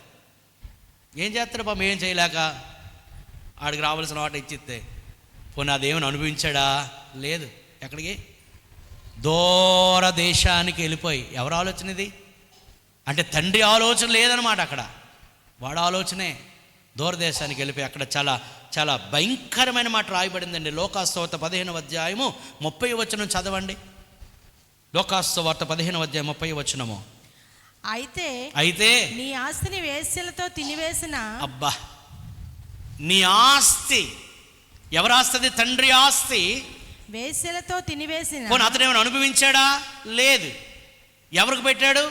అక్కడ అంటాడు, వేశ్యలతో తినివేసిన ఈ నీ కుమారుడు వేశ్యలతో, అపవిత్రమైన పనులకు తన ధనాన్ని వెచ్చించాడు. అంటే దేవునికి చోటు లేదు అతని జీవితంలో, దేవుని ఆలోచనకు చోటు లేదు. ఎవరు మాట్లాడుతున్నాడు? అక్కడ క్లియర్. ఎవరి మాట? వేశ్యల మాట. ఎంత భయంకరం అండి! దేవుని చిత్తానికి కాకుండా అపవిత్రమైన వారికి, అపవిత్రమైన వాటికి ఎప్పుడైతే చోటు ఇచ్చాడో, చాలా దుర్భరమైన జీవితం. అంటాడు, ఇక్కడ నేను ఆకలికి చచ్చిపోతున్నాను. నా తండ్రి ఎంట అనేక మంది కూలివాండ్రకి సమృద్ధిగా ఆహారం ఉన్నది. కూలివారికేమో అక్కడ ఆహారం దొరుకుతుంది, కొడుకునైనా నాకెక్కడ ఆహారము లేదు. కారణం ఏంటి? దేవుని చిత్తానికి అతని జీవితంలో చోటు లేదు. నీ జీవితంలో దేవుని చిత్తానికి చోటు ఉందా? ఇంకా నాడు ఎఫెసీ 4:27 మీరు అపవాదికి చోటియ్యొద్దు. నీ జీవితంలో దేవునికి చోటిస్తున్నావా? అపవాదికి చోటిస్తున్నావా? అపవాదికి చోటిస్తే నీ జీవితంతో ఆడుకుంటాడు వాడు. కానీ దేవునికి చోటిస్తే నీ జీవితమును ప్రభువు వాడుకొని నిన్ను ఘనమైన పాత్రగా ఎంచుతాడు. దేవుని స్తోత్రం కలుగునుగాక. హల్లెలూయా. నువ్వెవరి చేతిలో ఉన్నావు అన్నది చాలా ఇంపార్టెంట్. వాడు సాతాను చేతిలోనికి వెళ్ళిపోయాడు. సేన దయ్యాలు అతను తినేస్తున్నాయి. తిన్నగా ఉండేవాడు కాదు, బట్టలు కట్టుకునేవాడు కాదు, సమాధుల్లో తిరిగేవాడు. తన వల్ల కుటుంబానికి ఏం ఉపయోగం లేదు. చాలా దుర్భరమైన జీవితం. తను తాను గాయపరుచుకునేవాడు, గట్టిగా కేకలు వేసుకునేవాడు. ఇంట్లో ఉండాల్సిన వాడు సమాధుల దగ్గర తిరుగుతూ ఉన్నాడు. ఎందుకు? అతని హృదయంలో ఎవరున్నారు? అపవాది అయిన సాతాను కొలువు చేస్తున్నాడు, నివాసం చేస్తున్నాడు. తన జీవితాన్ని పాడు చేశాడు. గమనించండి, అది డిఫరెన్స్ అండి. సాతానుకు చోటిస్తే జీవితం ఎలా ఉంటుందో, ప్రభువుకి చోటిస్తే ఎలా ఉంటుందో అది డిఫరెన్స్. ఎప్పుడైతే ప్రభువుకి అతడు చోటు ఇచ్చాడో, ప్రభువు అతని జీవితంలోనికి ప్రవేశించాడో, అక్కడ అంటాడు అతడు స్వస్థ చిత్తుడై. చిత్తం, మనస్సు బాగయింది. మనసు బాగైతే మనిషి బాగైనట్టే. దాని స్తోత్రం కలుగునుగా. హల్లెలూయా. దాని స్తోత్రం. కొంతమంది అతను మనిషి మంచోడే, కానీ మనిషి మంచోడైతే పనులు ఎందుకు మంచిగా ఉండవు? అది కూడా తప్పు స్టేట్మెంట్. మీరేమంటారు? ఆ చెత్త పనులు చేసిన వాడు మనిషి మంచోడు ఎలాగ అవుతాడు? కొంతమందికి మనిషి మంచోడండి, కాకపోతే అది ఎలాగ అవుతుంది? అతని జీవితం మారిపోయింది. ప్రభు వచ్చాడు అతనిలోనికి. స్వస్థ చిత్తుడై, మనస్సు మారినవాడై, చక్కగా బట్టలు కట్టుకొని. ఇంతకుముందు బట్టలు కట్టుకునేవాడు కాదు, దయ్యం పట్టింది అనమాట. దయ్యం పట్టింది. ఇప్పుడు చక్కగా బట్టలు కట్టుకొని ప్రభు పాదాల దగ్గర, మన భాషలో కుదుటగా కదా, నెమ్మదిగా కూర్చుని ప్రభు మాటలు చూసిన వారందరూ వాడు వీడేనా, వాడేనా? మారిపోయింది జీవితం. దేని స్తోత్రం కలుగునుగా. ఎందుకు? ప్రభువుకి అతని జీవితంలో చోటు వచ్చింది. దేని స్తోత్రం కలుగునుగా. హల్లెలూయా. నీ జీవితంలో, నీ కుటుంబంలో ఒకరు మీరు అనొచ్చు, నేను ప్రభువుని నమ్ముకున్నాను కానీ ప్రభువుకి చోటు ఉందని అనొచ్చు. Yes, we all can say that. మనందరూ చెప్పగలం ప్రభువుకి చోటు ఉందని. ప్రభువుకు చోటు ఇచ్చాము, కానీ ఆయనకి ఇవ్వాల్సిన ప్రాధాన్యత మనము ఇవ్వకపోతే పిల్లారా, మన జీవితాలు దుర్భరమైపోతాయి. సత్రములో ప్రభువుకి చోటు ఇవ్వలేదు. Last the opportunity. ఆ ఘనత అంతా ఇప్పుడు ఎవరికి, దేనికి వెళ్ళిపోయింది? పశువుల పాక వెళ్ళిపోయింది. హల్లెలూయా. ఎవరు చోటిస్తే చాలండి, వారికే ఘనత ఇస్తాడు. దేవుని స్తోత్రం కలుగునుగా. అది ఎంత దుర్భరమైన జీవితం అయినా ఆయనకు చోటు ఇవ్వండి. దేవుని స్తోత్రం. హల్లెలూయా. యోహాను సువార్త 6వ అధ్యాయంలో అనదర్ కేటగిరీ ఆఫ్ పీపుల్, మరొక రకమైన ప్రజలు అక్కడ కనబడదు. 6వ అధ్యాయం 66వ వచనం చూద్దాం ఒకసారి. 6వ అధ్యాయం 66వ వచనం యోహాను సువార్త. అప్పటి నుండి ఆయన శిష్యులు అనేకులు వెనుక తీసి మరి ఎన్నడూ ఆయనను వెంబడింపలేదు. ప్రభువుకి చోటిచ్చారు, కానీ ప్రభువుకి చోటిచ్చింది కూడా ఎందుకంటే ఆయన చేసే అద్భుతాల కొరకు. రెండవ రకం కేటగిరీ. ఆయనకు చోటిచ్చారు, ఆయన్ను చేర్చుకున్నారు, ఆయన వెంబడిస్తున్నారు. ఎందుకంటే కేవలము ఆయన ఇచ్చే రొట్టెల కోసం. గమనించాలి, ప్రభువు ఏమిస్తాడో దానిని బట్టి ప్రభువు చేర్చుకోవడం కాదు, కానీ ఆయన ప్రభువై ఉన్నాడు కనుక ఆయనను మన జీవితాల్లో చేర్చుకోవాలి. దీని స్తోత్రం కలుగునుగా. హల్లెలూయా. వీరు ప్రభు అంటున్నాడు, మీరు ఎందుకు నన్ను వెంబడిస్తున్నారు నాకు తెలుసులే. చూడండి 26 వచనము, అదే అధ్యాయం యోహాను 6:26 వచనం చదవండమ్మా. యేసు చూడండి, మీరు సూచనలను చూచడం వలన కాదు కానీ రొట్టెలు భుజించి తృప్తి పొందుట వలన నన్ను వెతుకుచున్నారని మీతో నిశ్చయముగా చెప్పుచున్నాను. మీరు దేనికోసం వస్తున్నారంటే రొట్టెల కోసం వస్తున్నారు. నేనేం కోరుకుంటున్నానంటే నన్ను మీరు కలిగి ఉండాలని కోరుకుంటున్నాను. అంటే మీరు నా చేతి వైపే చూస్తున్నారు కానీ నా వైపు మీరు చూడటంలే అంటాడు. ఎప్పుడైతే ప్రభు నా శరీరము తిని కదా నా యొక్క రక్తమును ఎవరైతే తాగుతాడో వారు నిత్య జీవం గలవాడు అని ఎప్పుడు చెప్పాడో కొంతమంది వెనక్కి వెళ్ళిపోయారంట. ఇదేంటి మేము ప్రభు రొట్టెల కోసం అంటే ప్రభు ఏమన్నా నన్ను తినమంటున్నాడు. ప్రభు ఏం చెప్తున్నాడు అంటే నన్ను కలిగి ఉండండి. గమనించు, అంటే వీరు పైనుండి ప్రభువుని సేవిస్తున్నారు కానీ అంతరంగములో ప్రభువుకి వీరిలో ఏమలేదు, చోట్లేదు అన్నాడు. నన్ను తినండి అంటే దాని అర్థం ఏంటి? నన్ను సేవించండి, నన్ను లోపలికి తీసుకోండి. దేని స్తోత్రం కలుగును గాక. హల్లెలూయా. వీరేమో బయట నుంచి ఏం తీసుకుంటున్నారు? రొట్టెలు తీసుకుంటున్నారు. ప్రభు ఏమంటున్నాడు? ఈ నేను ఇచ్చే రొట్టెలు కాదు, నన్నే తీసుకోండి మీ లోపలికి. ఎంతమందికి అర్థమవుతుంది? చాలామంది ప్రభువు దగ్గరికి వస్తున్నారు కానీ ప్రభువు ఇచ్చే రొట్టెల కోసం వస్తున్నారు. రొట్టెలు అనగా అద్భుతాల కొరకు. వీరి విశ్వాస జీవితం ఎలాగ ఉంటుందంటే అద్భుతం జరిగితే దేవుడు ఆహా ఓహో ఎంత గొప్ప దేవుడు. కష్టం వచ్చిన వెంటనే బెలూన్ ఎలాగుంటుంది? గాలి ఉన్నప్పుడు నిండుగా పండు కనబడుతుంది కదా, గాలిపోతే సప్పగా అయిపోయి. వీరు ఎలాగుంటారు? అద్భుతం జరిగినప్పుడు ఒకసారిగా ఉంటారు, విజిల్ కదా, విజిల్ పాటలు వేసుకుని స్తోత్రం హల్లెలూయా ఆమేన్ రకరకాల పాటలు వచ్చేస్తున్నాడు. ఏమాత్రం కొంచెం కష్టం కలిగినా ఏటో దేవుడు ఈ 99 కార్యాలు మర్చిపోతారు. ఈ 99 కార్యాలు చేశాడు దేవుడు, అవి మైండ్లోకి రావు. ఆ ఒక్క కార్యం ఏదో జరగదు, దాన్ని బట్టి ఇంకా దేవుని మీద సరుగుతారు. ఏటో దేవుడు, అసలు దేవుడు ఉన్నాడంటవా? పిన్ని దేవుడు ఉన్నాడంటవా? వదిన దేవుడు ఉన్నాడంటవా? మరి ఆ 99 కార్యాలు చేసింది ఎవరు? అంటే నువ్వు అనుకున్నది జరగకపోతే దేవుడు లేనట్టే. గమనించండి, నీవు అనుకున్నది జరిగినా జరగకపోయినా దేవుడు ఎలా ఉన్నాడు? ఆయన అలా ఉన్నాడు అంతే. దేవుని స్తోత్రం కలుగు. ఆయన ఉన్నవాడు, లేనివాడు కాదు. రొట్టెలు ఇచ్చాడు, ఇప్పుడు అన్నాడు రొట్టెలు కాదు నన్నే మీరు సేవించండి అంటే మాకు రొట్టెలే కావాలి కానీ నువ్వు వద్దు బాబా అంటున్నారు. మాకు రొట్టెలే కావాలి. కొంతమంది వెనక్కి వెళ్ళిపోయారు, వెంబడించడం మానేశారు. అప్పుడు ప్రభు అంటున్నాడు, కొంతమంది నన్ను వెంబడించడం మానేశారు. 67 వచనం, కాబట్టి యేసు మీరు చదవండి అమ్మా. కాబట్టి యేసు మీరు కూడా వెళ్ళిపోవాలని ఉన్నారా అయితే అని 12 మందిని అడగగా సీమోను పేతురు అంటున్నాడు, ప్రభువా ఎవని యొద్దకు వెళ్తాం? నీవే నిత్య జీవపు మాటలు గలవాడు. దీని స్తోత్రం కలుగును గాక. ఇదే పేతురు ఒకరోజు అన్నాడు, ప్రభువా నువ్వు రమ్మన్న వెంటనే సమస్తం విడిచిపెట్టి నేను వచ్చేసాను. దీని స్తోత్రం కలుగును గాక.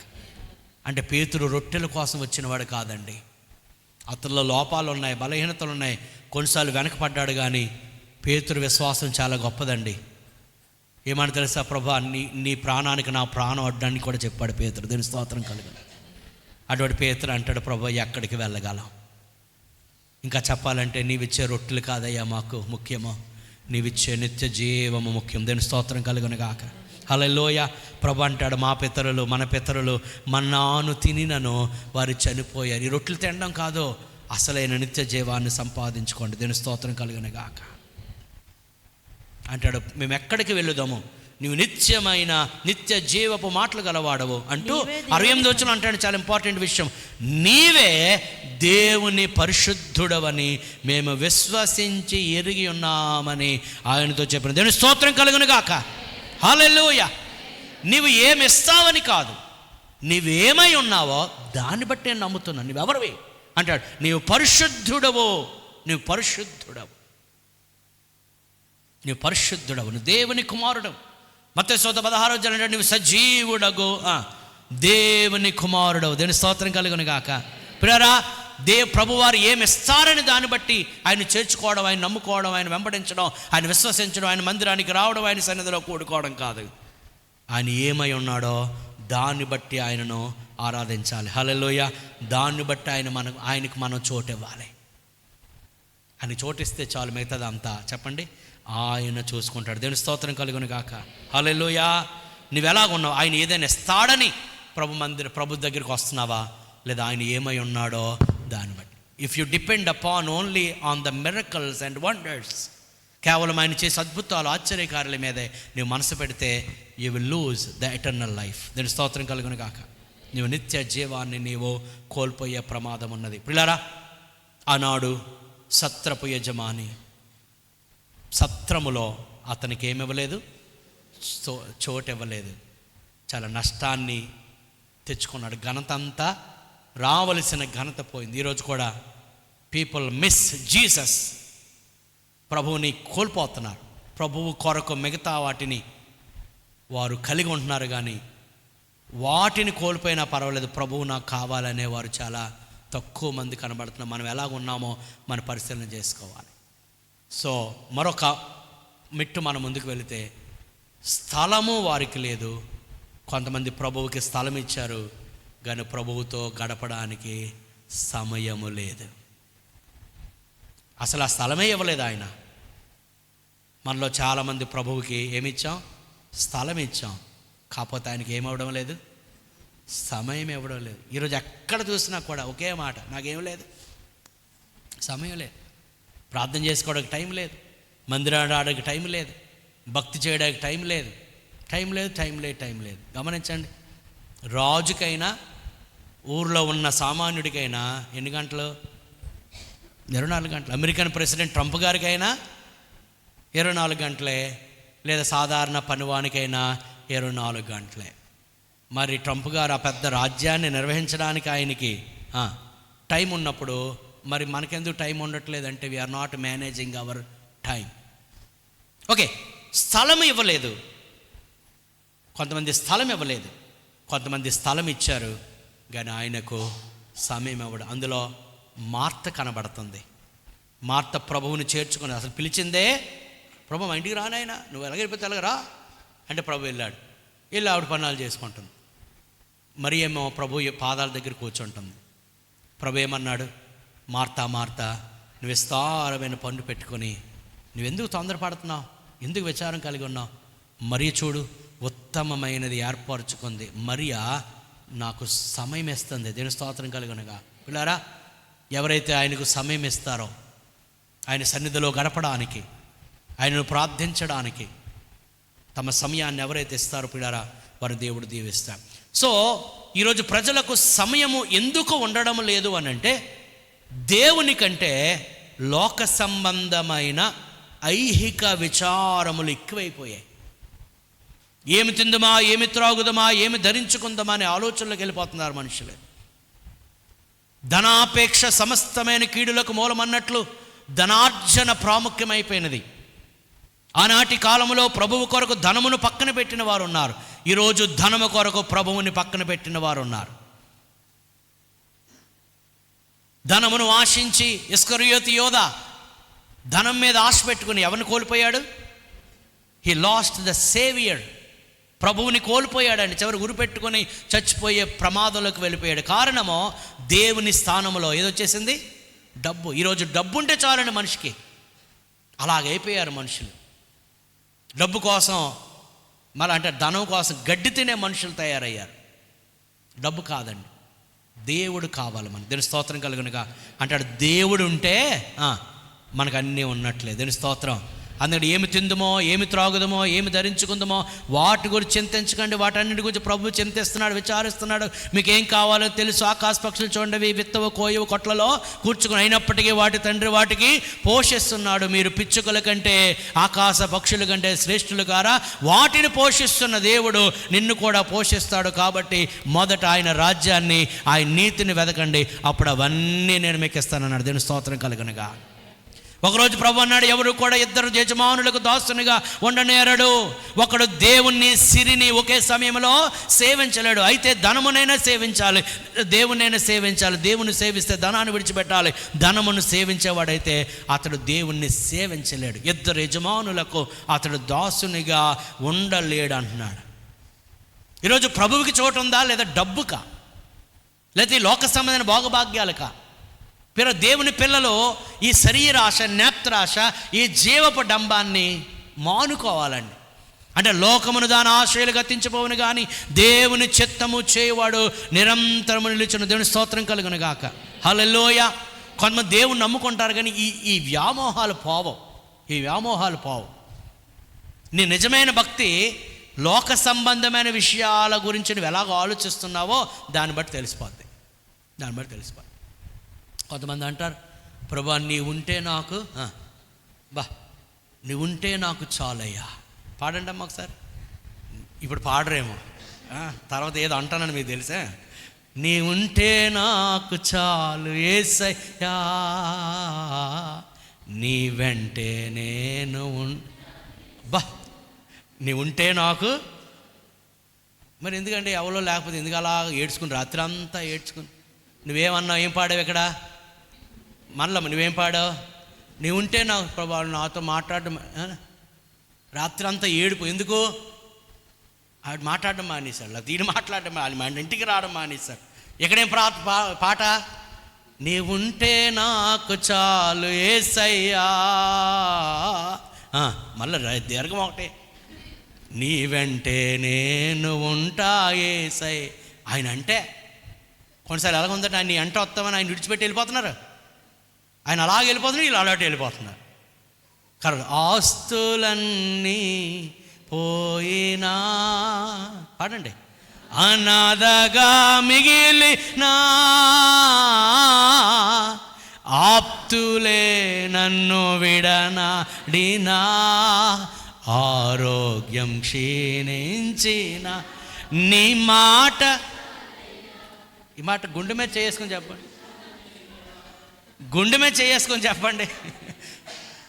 గుండె మీద కాదు, అయిపోయింది, పాట అయిపోయిందండి, చాలు, పాడింది చాలు. కానీ గుండె మీద గుండె అంటే గుండె కాదు. ఇక్కడ ఆస్తులన్నీ పోయినా బాబా నువ్వు ఉంటే నాకు.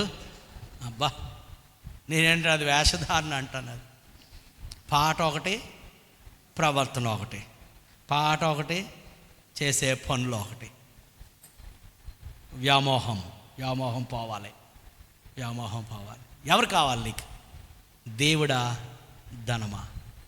అడిగాడు వాడు. పరుగున వచ్చాడు, ప్రభా నిత్య జీవం కావాలంటే నాకేం చేయాలి? డైలాగ్ బాగానే ఉంది కానీ బాబు ఇది చేయాలి, అలా చేయాలని చెప్తే అప్పుడు ప్రభా నీకు అన్నీ బాగున్నాయి కానీ బాబు నీకు ఒకటి కొద్దుగా ఉన్నది.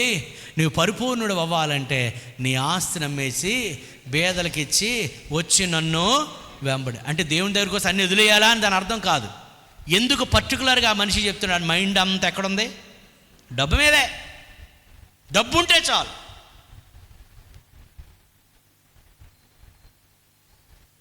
అప్పుడు అతడు అలాగే ప్రభు వెంటనే ఇడిచిపెట్టేసి పాట ఎత్తుకుని నీ ఉంటేనా అని వచ్చాడా?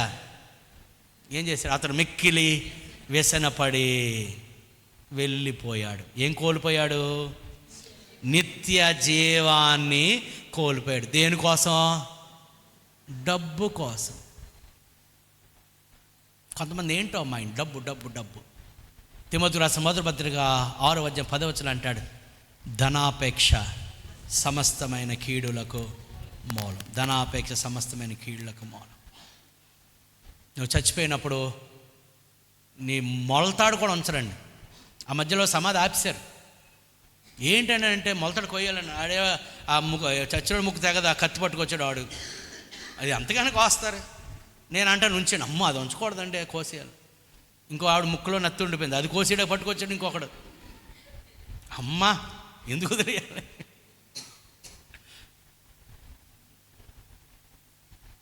ధనాపేక్ష సమస్తమైన కీళ్లకు. డబ్బు అవసరమే, నేను ఎక్కువ దాన్ని ప్రేమించకండి. అందుకే దాన్ని అన్యాయపు సిరి అన్నారు. ప్రభు చెప్పాడు అన్యాయపు అంటే అన్యాయం చేసి సంపాదించింది కాదు, ఆ సిరే అన్యాయం. ఎందుకంటే ఈరోజు మన దగ్గర ఉంటుంది, రేపు ఇంకోటి దగ్గర ఉంటుంది, తర్వాత దాన్ని అన్యాయం చేసి ఇది అతడు ఆస్తి ఇంపార్టెంట్ అయిపోయింది. అడిగి నిత్య జీవాన్ని కోల్పోయాడు. ప్రభువుకి చోటు ఇవ్వలేదండి. ప్రభువుకి చోటు ఇవ్వలేదు. He lost the eternal life. దేవుని చోటు ఇవ్వక నిత్య జీవాన్ని కోల్పోయాడు.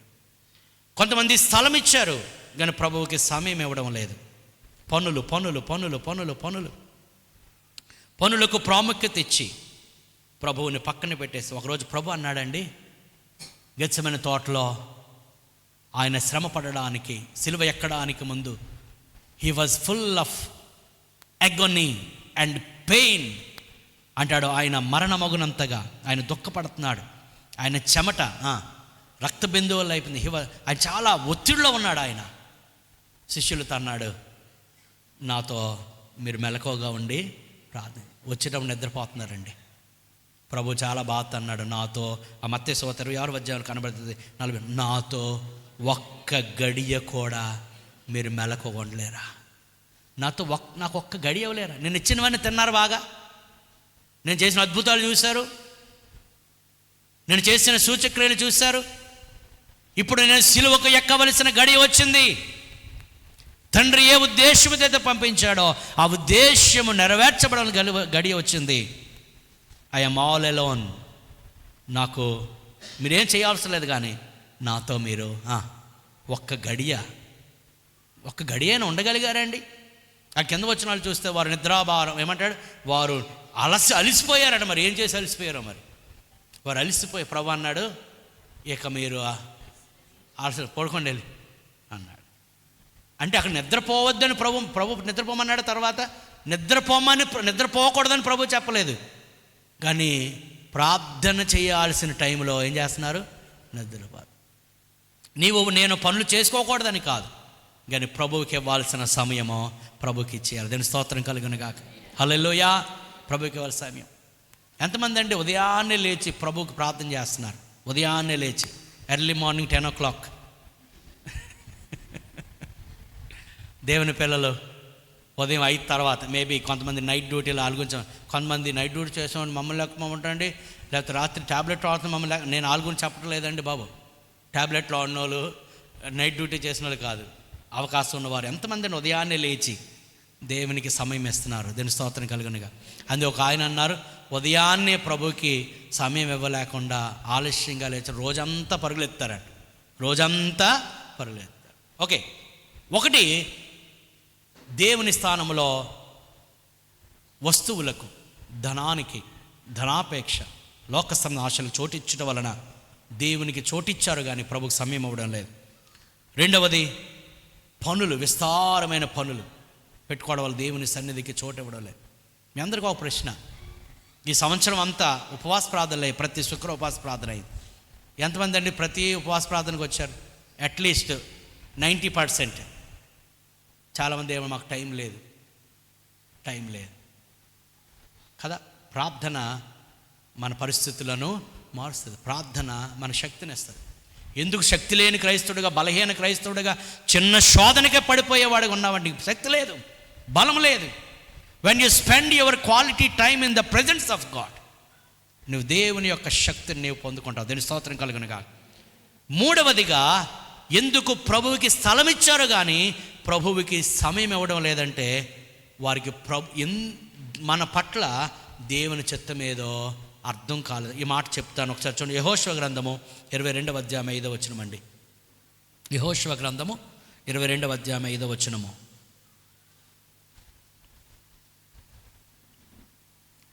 అయితే నీ పూర్ణ హృదయముతోనూ నీ పూర్ణ ఆత్మతోనూ నీ దేవుడైన యెహోవాను ప్రేమించుచు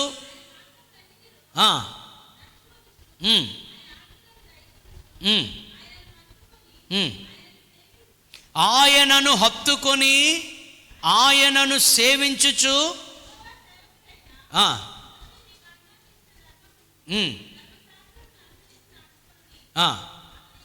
చూడండి అంటాడు, ఆయనను సేవించాలి. The purpose of our life is to serve hour master. మన ప్రభువుని మనం సేవించుట కొరకే ప్రభు మనల్ని బతికించాడు, మనల్ని ఉంచాడండి. దీని స్తోత్రం కలుగునుగా. మన బతికిందే ప్రభువుని సేవించడానికి, ప్రభువు సేవ చేయడానికి, ప్రభువుని ఆరాధించడానికి, ప్రభువుని గణపరచడానికి. Don't miss the purpose of your life. నీ జీవితం పట్ల దేవుని ఉద్దేశ్యము నీవు గమనించాలి. దానియేలు గ్రంథం 6:16 ఇలాగంటాడు, దానియేలు సింహముల బోనులోనికి వెళ్ళడానికి ముందు రాజు పలుకుతున్న మాట ఒకసారి చూడండి. 6:16 అండి. దానియేలు గ్రంథం 6:16. అంతటా రాజు ఆజ్ఞయ్యగా దానియేలును పట్టుకుని పోయి, రాజు చూడండి, నీవు అనుదినము తప్పక సేవించుచున్న దేవుడే నిన్ను ఎవరు చెప్పారు ఈ మాట? రాజు చెప్తున్నాడు. దేవుడు స్తోత్రం చెప్పండి. రాజు దానియేలుతో అంటున్నాడు ఏమని? నీవు అనుదినము తప్పక సేవించుచున్న దేవుడని ఎవరు సాక్ష్యం ఇస్తున్నారు? ఎలా చెప్తున్నాడు అంటే దానియేలులో అది రాజు చూశాడనమాట. నిన్ను చూసి ప్రజలు చెప్పగలరా? నీ ఇంట్లో వారు చెప్పగలరా? నీ వీధుల వారు చెప్పగలరా? నీవు అనుదినము నీవు సేవించున్న దేవుడు నిజంగా దేవుడు. సింహాల బోన్లు వేస్తారండి. వేస్తే పాప రాత్రి అంత నిద్ర పట్టలేదు రాజుగారికి. నెమ్మదిగా ఉదయాన్నే వచ్చాడు గుహ దగ్గరికి. అక్కడ కూడా అంటున్నాడు, నీవు అనుదినము సేవించుచున్న దేవుడు, నిత్యము సేవించుచున్న దేవుడు నిన్ను రక్షించగలిగినా. హల్లెలూయా. అంటే రాజుకి ఏమున్నది? దానియేలు సింహాల బోనులోనికి వెళ్ళవలసి వచ్చింది, కానీ దానియేలును దేవుడే రక్షిస్తాడు నమ్మకం. ఎందుకు? దానియేలు నిత్యము దేవుణ్ణి సేవించాడు. అప్పుడప్పుడు కాదు. నువ్వు కొన్నిసార్లు ఆదివారం 3 గంటల ఆరాధన అంటే లాస్ట్ 1 అవర్లో వస్తావు కదా. Last 1 hour. కొంతమంది చాలా ఘోరం ఆశీర్వాదంకి వచ్చిన వాళ్ళు కూడా ఉన్నారు. దానియేలు లాంటి వారు ఎలాగా? నిత్యము అనుదినము. ఇప్పుడు దేనికి ప్రాధాన్యత ఇస్తున్నావు నీవు? దేవునికైతే చోటు ఇచ్చావు, కానీ దేవునికి సమయం ఇవ్వటం లేదు. ఆయన అలా చూస్తున్నాడు, నీ హృదయంలోనే ఉన్నాడు.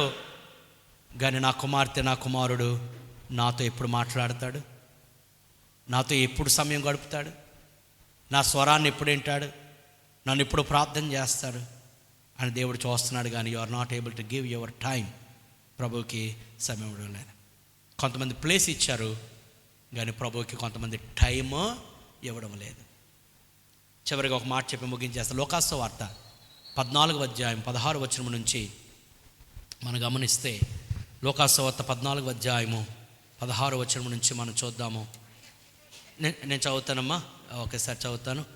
16 నుంచి, ఆయన అతనితో ఇట్లైన ఒక మనుష్యుడు గొప్ప విందు చేయించి అనేకులను ఏంటంటే విందు కాలమునందు అతడు ఇప్పుడు సిద్ధమై ఉన్నదని రెండని పిలువబడిన వారితో చెప్పుటకు తన దాసుని పంపాను. విందు రెడీగా ఉంది, అందరూ రండి అని పిలవడానికి తన పనివాడిని పంపించాడు. అయితే వారందరూ ఏక మనస్సుతో నెపములు చెప్పసాగిరి. నెపములంటే సాకులు చెప్పడం ప్రారంభించి, ఏంటంటే అది విందుకు రావడానికి కూడా వీళ్ళకి ఎంత బద్ధకం అయితే అని మనలో మనమాట. ఇంత సాకులు చెప్తా ఉంటే వీళ్ళు ఏమనాలి? వీళ్ళకి దేనికి పిలుస్తున్నాడు చెప్పండి? దేనికి? హలో అందరు ఇక్కడ దేవుని స్తోత్రం చెప్పండి. దేని పిలుస్తున్నాడు? విందుకు పిలుచుచున్నా కూడా వీరేం చెప్పడం ప్రారంభించారంట? వీళ్ళు ఏమనాలి వీళ్ళకి? వారు ఏక మనస్సుతో నెపములు చెప్పసాగిరి. మొదటి వాడు అన్నాడు, నేను ఒక పొలం కొన్నాను, అర్జెంటుగా, అవశ్యం అంటే అర్జెంట్ అని పెట్టండి అక్కడ. మరి మనకి ఎంత అర్జెంటో మరి మనడు ఆల్రెడీ పొలం కొన్నాడా? కొనేసిన తర్వాత ఏం చూడడానికి వెళ్తాడు మనలో మనమాట. మామూలు పొలం కొనాలంటే ఎప్పుడు చూస్తారు? కొన్ని తర్వాత కొనకముందా. అందుకే దాన్ని ఏమన్నాడు? నెపం అన్నాడు, సాకు. మీకు అర్థమవుతుందా? పొలము కొని ఉన్నాను, అవశ్యముగా వెళ్ళి అంటే అర్జెంటుగా పొలం ఎక్కడికి వెళ్ళిపోద్దా? లేదా వాడు పడిపోతాడా? అందుకే దాని సాకు అన్నమాట. అవశ్యముగా వెళ్ళి దాన్ని చూడవలను, నన్ను క్షమించవలని నేను వేడుకొనచ్చు. మరి ఒకడు, నేను 5 జతల ఎడ్లు కొన్నాను. 5 జతల ఎడ్లు కొని ఉన్నాను, వాటిని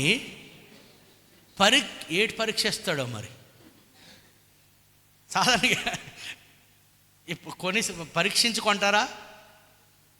మీరు ఏదో వస్తువు కొండకి వెళ్ళారండి, కొనేసి తీసుకొచ్చి ఇంటి దగ్గర పరిశీలన చేస్తారా? దాన్ని మల్లమన్నమాట. అందుకే దీన్ని ఏమన్నాము? సాకు. 5 జతలు ఎడ్లు కొన్నాను, వాటిని పరీక్షింప వెలుచున్నాను, నన్ను క్షమించాలి. ఆ ఒక్క మాట తెలుసు బాగా. ఏది? లాస్ట్ అన్నిటి నన్ను క్షమించండి. ఇది కూడా అనటోలే, నన్ను క్షమింపవాలి. 20 వచనం. మరి ఒకడు, నేను ఒక స్త్రీని వివాహం చేసుకున్నాను, అంచేత నేను రాలేను. మరి ఆ ఊర్లో ఎవ్వరికి పెళ్ళిళ్ళు అవ్వట్లేదు, ఇది ఒక్కడికే. అందుకే వీటిని ఏమన్నారు? కొన్నిసార్లు దేవుని సంధికి రావడానికి కూడా ఎన్ని సాకులో కదా, ఎన్ని సాకులో. అలాగండి ఎలాగండి, ఇప్పుడు అర్జెంట్. ఏంటి అర్జెంటో మరి? ఇప్పుడు అలా, అప్పుడు ఎలా? ఎక్కడికి రమ్మంటున్నాడు? విందుకి. ఆ విందు పరలోక రాజ్యములో జరిగే విందు. దేవుని స్తోత్రం కలుగునుగా. ఈరోజు కూడా ప్రభు అంటున్నాడు, పరలోక రాజ్యానికి రండరా అని. అంటే ఆనాడు యేసు ప్రభువుకి చోటు ఇవ్వనట్లే సత్ర యజమాని ఈరోజు ప్రభువుకి కొంతమంది చోటు ఇవ్వటం లేదు, కొంతమంది చోటు ఇచ్చారు కానీ ఆయన విందులో ఏం చేయడం లేదు, పాలు పంపులు పొందలేదు. అప్పుడు ఏం జరిగిందో చూడండి. అప్పుడు ఆ దాసుడు తిరిగి వచ్చి ఈ మాటలు తన యజమానునికి తెలియజేయగా, ఆ ఇంటి యజమానుడు అంటున్నాడు చూడండి, ఆ ఇంటి యజమానుడు కోపపడి, నువ్వు త్వరగా పట్టణపు వీధుల్లోనికి, సంధుల్లోనికి వెళ్ళి బేదలను, అంగహీనులను, కుంటివారిని, గుడ్డివారిని ఇక్కడికి తోడుకుని రమ్మని ఆ దాసునితో చెప్పాను. అంతటా దాసుడు, ప్రభువా నీవు ఆజ్ఞాపించినట్లు చేసేతను కానీ ఇంకొన చోటు ఉన్నది చెప్పాను. అందుకు యజమానుడు, నా ఇల్లు నిండునట్లు నీవు రాజమార్గంలోనికి, కంచెలోనికి వెళ్ళి లోపలికి వచ్చేటకు అక్కడి వారికి బలవంతము చేయము. ఏలయనగా పిలువబడిన ఆ మనుషులలో ఒకడును నా విందు రుచి చూడడని మీతో చెప్పు. పిలువబడ్డారు వాళ్ళు, కానీ దే లాస్ట్ ద ఆపర్చునిటీ. వారు అవకాశాన్ని కోల్పోయారు. ఇప్పుడు ఈ అవకాశం ఈ ఊర్లో ఉన్న బలహీనులకు, అంగహీనులకు, దుర్బలులకు అవకాశం ఇస్తున్నాడు. సత్రపు యజమాని అవకాశం కోల్పోయాడు. ఆ అవకాశము పశువుల పాక, ఆ పశువుల తొట్టే దానికి వచ్చింది. దేవుని స్తోత్రం కలుగును గాక. పిల్లారా, దేవుడు ఆశీర్వదించడానికి ఆయన సిద్ధంగా ఉన్నాడు. దేవుడు దీవించడానికి సిద్ధంగా ఉన్నాడు. దేవుడు నిన్ను గణపరచడానికి సిద్ధంగా ఉన్నాడు. కానీ నీవే దేవుడిచ్చిన అవకాశాలని జార విడుచుకొని కోల్పోయి మరలా ఎవరి మీద సొనుగుతున్నావు? దేవుని మీద. దేవుడు తడుతున్నాడండి నీ హృదయాన్ని, కానీ నీవు దేవునికి తలుపు తెరవడం లేదు. నీవు తలుపు తెరిచావు, ప్రభువుని రమ్మన్నావు, కానీ ప్రభువుతో నీకు సంబంధము లేదు, సంబంధం లేదు. ఎఫెస్ సంఘంతో అంటున్నాడు, నీ మొదటి ప్రేమను నీవు విడిచిపెట్టావు. వింటున్నారండి? నీ మొదటి ప్రేమను నీ వదులుతావని నీ మీద ఒక నింద మోపుతున్నాను. అయినా పర్వాలేదు, ఇప్పుడైనా నీవు మారు మనసు పొంది మరలా మొదటి ప్రేమ చూపిస్తే, hallelujah, I want to restore you. దేవుని స్తోత్రం కలుగును గాక. పిల్లరా, దేవునికి నువ్వు స్థలం ఇచ్చి ఉండొచ్చు, నిజమే. కానీ ప్రభుకి సమయం ఇస్తున్నావా? ప్రభుకి సమయం ఇస్తున్నావా? లేదు, సమయం లేదంటున్నావా? ఈ లోక సంబంధమైన వాటి కొరకు పాటు పడుతూ, ఈ లోక సంబంధమైన వాటి కొరకే జీవితం అన్నట్లు, నా జీవితం అంతా ఈ లోకాశల కొరకు అన్నట్లు బతుకుతూ ఉంటే you will lose the eternal life. నువ్వు నిత్య జీవాన్ని కోల్పోతావు. ఆ ప్రభువుకి ఆ రోజు సత్రములో ఏమి లేదండి, స్థలము లేదు. ఈరోజు ఒకవేళ నీ జీవితంలో ఇక్కడ కూర్చున్న వాళ్ళు ఎవరైనా ఇంకా ప్రభువుకి స్థలం ఇవ్వకపోతే, ప్రభు అంటున్నాడు, చోటు ఇవ్వండి, నాకు చోటు ఇస్తే అంతా నేను చూసుకుంటాను. హల్లెలూయా. నీ ఇంట్లో, నీ కుటుంబంలో ప్రభువుకి చోటు ఇవ్వు. ఆయనకు అవకాశమే. నీ ఆలోచనలకు కాదు, నీ వాదనలకి కాదు, నీ ఇగోసికి కాదు, నీ యొక్క శరీర కార్యాలు నెరవేర్చుకోవడానికి కాదు. ప్రభువుకి చోటిస్తే నీ జీవితంలో, నీ కుటుంబంలో, నీ ఇంట్లో సమాధానం ఉంటుంది. నువ్వు స్థలం ఇస్తున్నావు, కానీ నీవు ప్రభువుకి ఏమి ఇవ్వట్లేదు, చోటు ఇవ్వటం లేదు. కొంతమంది ప్రభువుకి చోటు ఇస్తున్నారు, కానీ ప్రభువు మాటకి చోటు. నీ మాట నెగ్గాలనుకోకు, ప్రభు మాట. దీని స్తోత్రం కలుగునుగా. అన్నాడు, నన్ను గణపరచు వారిని నేను ప్రభుని గణపరుస్తున్నావా? ప్రభుతో సమయాన్ని గడుపుతున్నావా? ప్రభు ఇచ్చే ఆశీర్వాదమును పొందుకోవాలని ఆశ ఉంది, కానీ ఆయనకు చోటు ఇవ్వకపోతే, ఆయన సమయం ఇవ్వకపోతే యూ విల్ లూజ్ అన్నాడు యజమాని. కోపడ్డాడండి. నేను ఎంత విందు తయారు చేసి ఇస్తే వాళ్ళు సాకులు చెప్తారా? అన్నప్పుడు అన్నాడు, ఎవరైతే అపాత్రులు ఉన్నారో వాళ్ళు పిలిపించి విందు జరిపించాడు కానీ అన్నాడు, వారు పిలిచాను వారిని, వారు అవకాశాన్ని కోల్పోయారు. ఇక ఈ విందులో వారికి పాలు పంపులు లేవిక. అంటే నింపేయండి, మొత్తం ఈ విందు సాలంతా నింపేయండి. ఎంత నింపేయాలంటే మళ్ళీ వాళ్ళు ఇందులో రావడానికి చోట్లే. వచ్చిన అవకాశం ప్రభు సన్నిధిలో నువ్వు వినియోగించుకుని ఆయన చోటి స్థలమే, దెన్ దేవుడు నీ జీవితాన్ని ఆస్వాదించి ఆశీర్వాదకరముగా ఉంచుతాడు, ఘనపరుస్తాడండి. అటువంటి కృప పరిశుద్ధాత్మ దేవుడు మనకు అనుగ్రహించునుగాక. అందరూ దేవుని సంతానంలో ఉంచి కళ్ళు మూసుకొని ప్రార్థించారు. అందరూ కళ్ళు మూసుకొని ప్రార్థించారు ప్రభు సన్నిధిలో. హల్లెలూయా, హల్లెలూయా, హల్లెలూయా. దేవానికి అందరూ కళ్ళు మూసుకుని దేవుని సన్నిధిలో చిన్న ప్రార్థన చేద్దాం. అందరూ నోరు తెరచి ఇప్పుడు నువ్వు నీ జీవితంలో దేనికి చోటేస్తున్నావు? Thank you Father, we praise you Lord, praise you Lord, praise you Lord, praise you Lord. Hallelujah, hallelujah, hallelujah, hallelujah. ప్రభువా నీకు వందనాలు, నీకు వందనాలు, వందనాలు, వందనాలు, వందనాలు, వందనాలు, వందనాలు. నీకే స్తోత్రమేసి అందరూ కళ్ళు మూసుకుని మీ హృదయాలు ప్రభు సమర్పించుకుని ప్రభు బలలోనికి మనం సమీపించడానికి ముందుగా నీ జీవితాన్ని ప్రభు సమర్పించుకుని ప్రభువు చేసినట్లు ప్రభువు చెప్పినట్లు నువ్వు ప్రభువుకి స్తోత్రిస్తున్నావా? ఇంకా లోకం కోసమేనా? ఇంకా లోక సంబంధమైన వాటి కొరకే నువ్వు ప్రయాసపడతా ఉంటే ఆ ప్రయాస వ్యర్థమే కానీ ప్రభువునందు మీరు పడిన ప్రయాస వ్యర్థం కాదంటున్నాడు. ఆ సత్రము ఆ అవకాశాన్ని కోల్పోయింది. ఆ సత్రపు యజమాని ప్రభువుకి చోటివ్వనందువలన ఘనతను కోల్పోయాడు.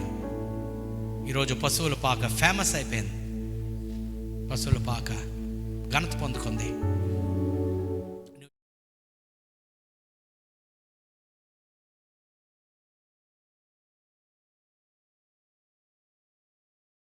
ఎటువంటి ఘనత రాదండి. ఒకవేళ దేవుని కాకుండా సాతానికి చోటేస్తున్నావా?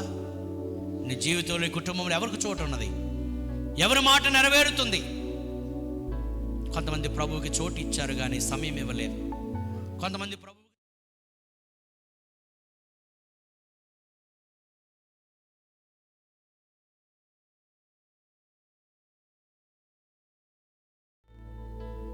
ప్రభువా అవునాయనా నేను చేర్చుకున్నాను కానీ నీకు ఇవ్వాల్సిన సమయం ఇవ్వట్లేదు, నన్ను దర్శించండి.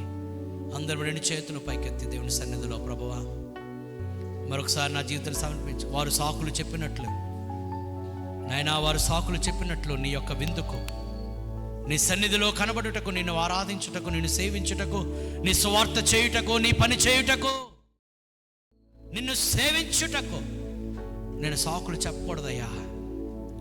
అవన్నీ పనికిరానివి, దానివల్ల ఉపయోగం లేదు. నన్ను మీరు విందుకు రమ్మని పిలిచినప్పుడు మేము సాకులు చెప్పకూడదయ్యా. మమ్మల్ని దర్శించండి. వారిని చేతుల పైకి దేవుని సన్నిధిలో ప్రార్థించేద్దాం. హల్లెలూయా, హల్లెలూయా, హల్లెలూయా. ప్రార్థించేది వాక్యం మనదిలో ఫలించలాగున మరి సహోదరి సుభాషిణి గారు ప్రార్థనలో నడిపిస్తారు. మనందరం ప్రార్థనలో ఏకీవేద్దాం. దేవుని యొక్క మాట మన జీవితాల్లో, మన కుటుంబాల్లో నెరవేరునట్లు ఆయనకు చోటిచ్చి, ఆయనకు సమయం ఇచ్చి, ఆయన మాటకు చోటిచ్చి మన జీవితాలు ధన్యము చేసుకునే కృప ప్రభు ఇచ్చేలాగున ప్రార్థించేద్దాం.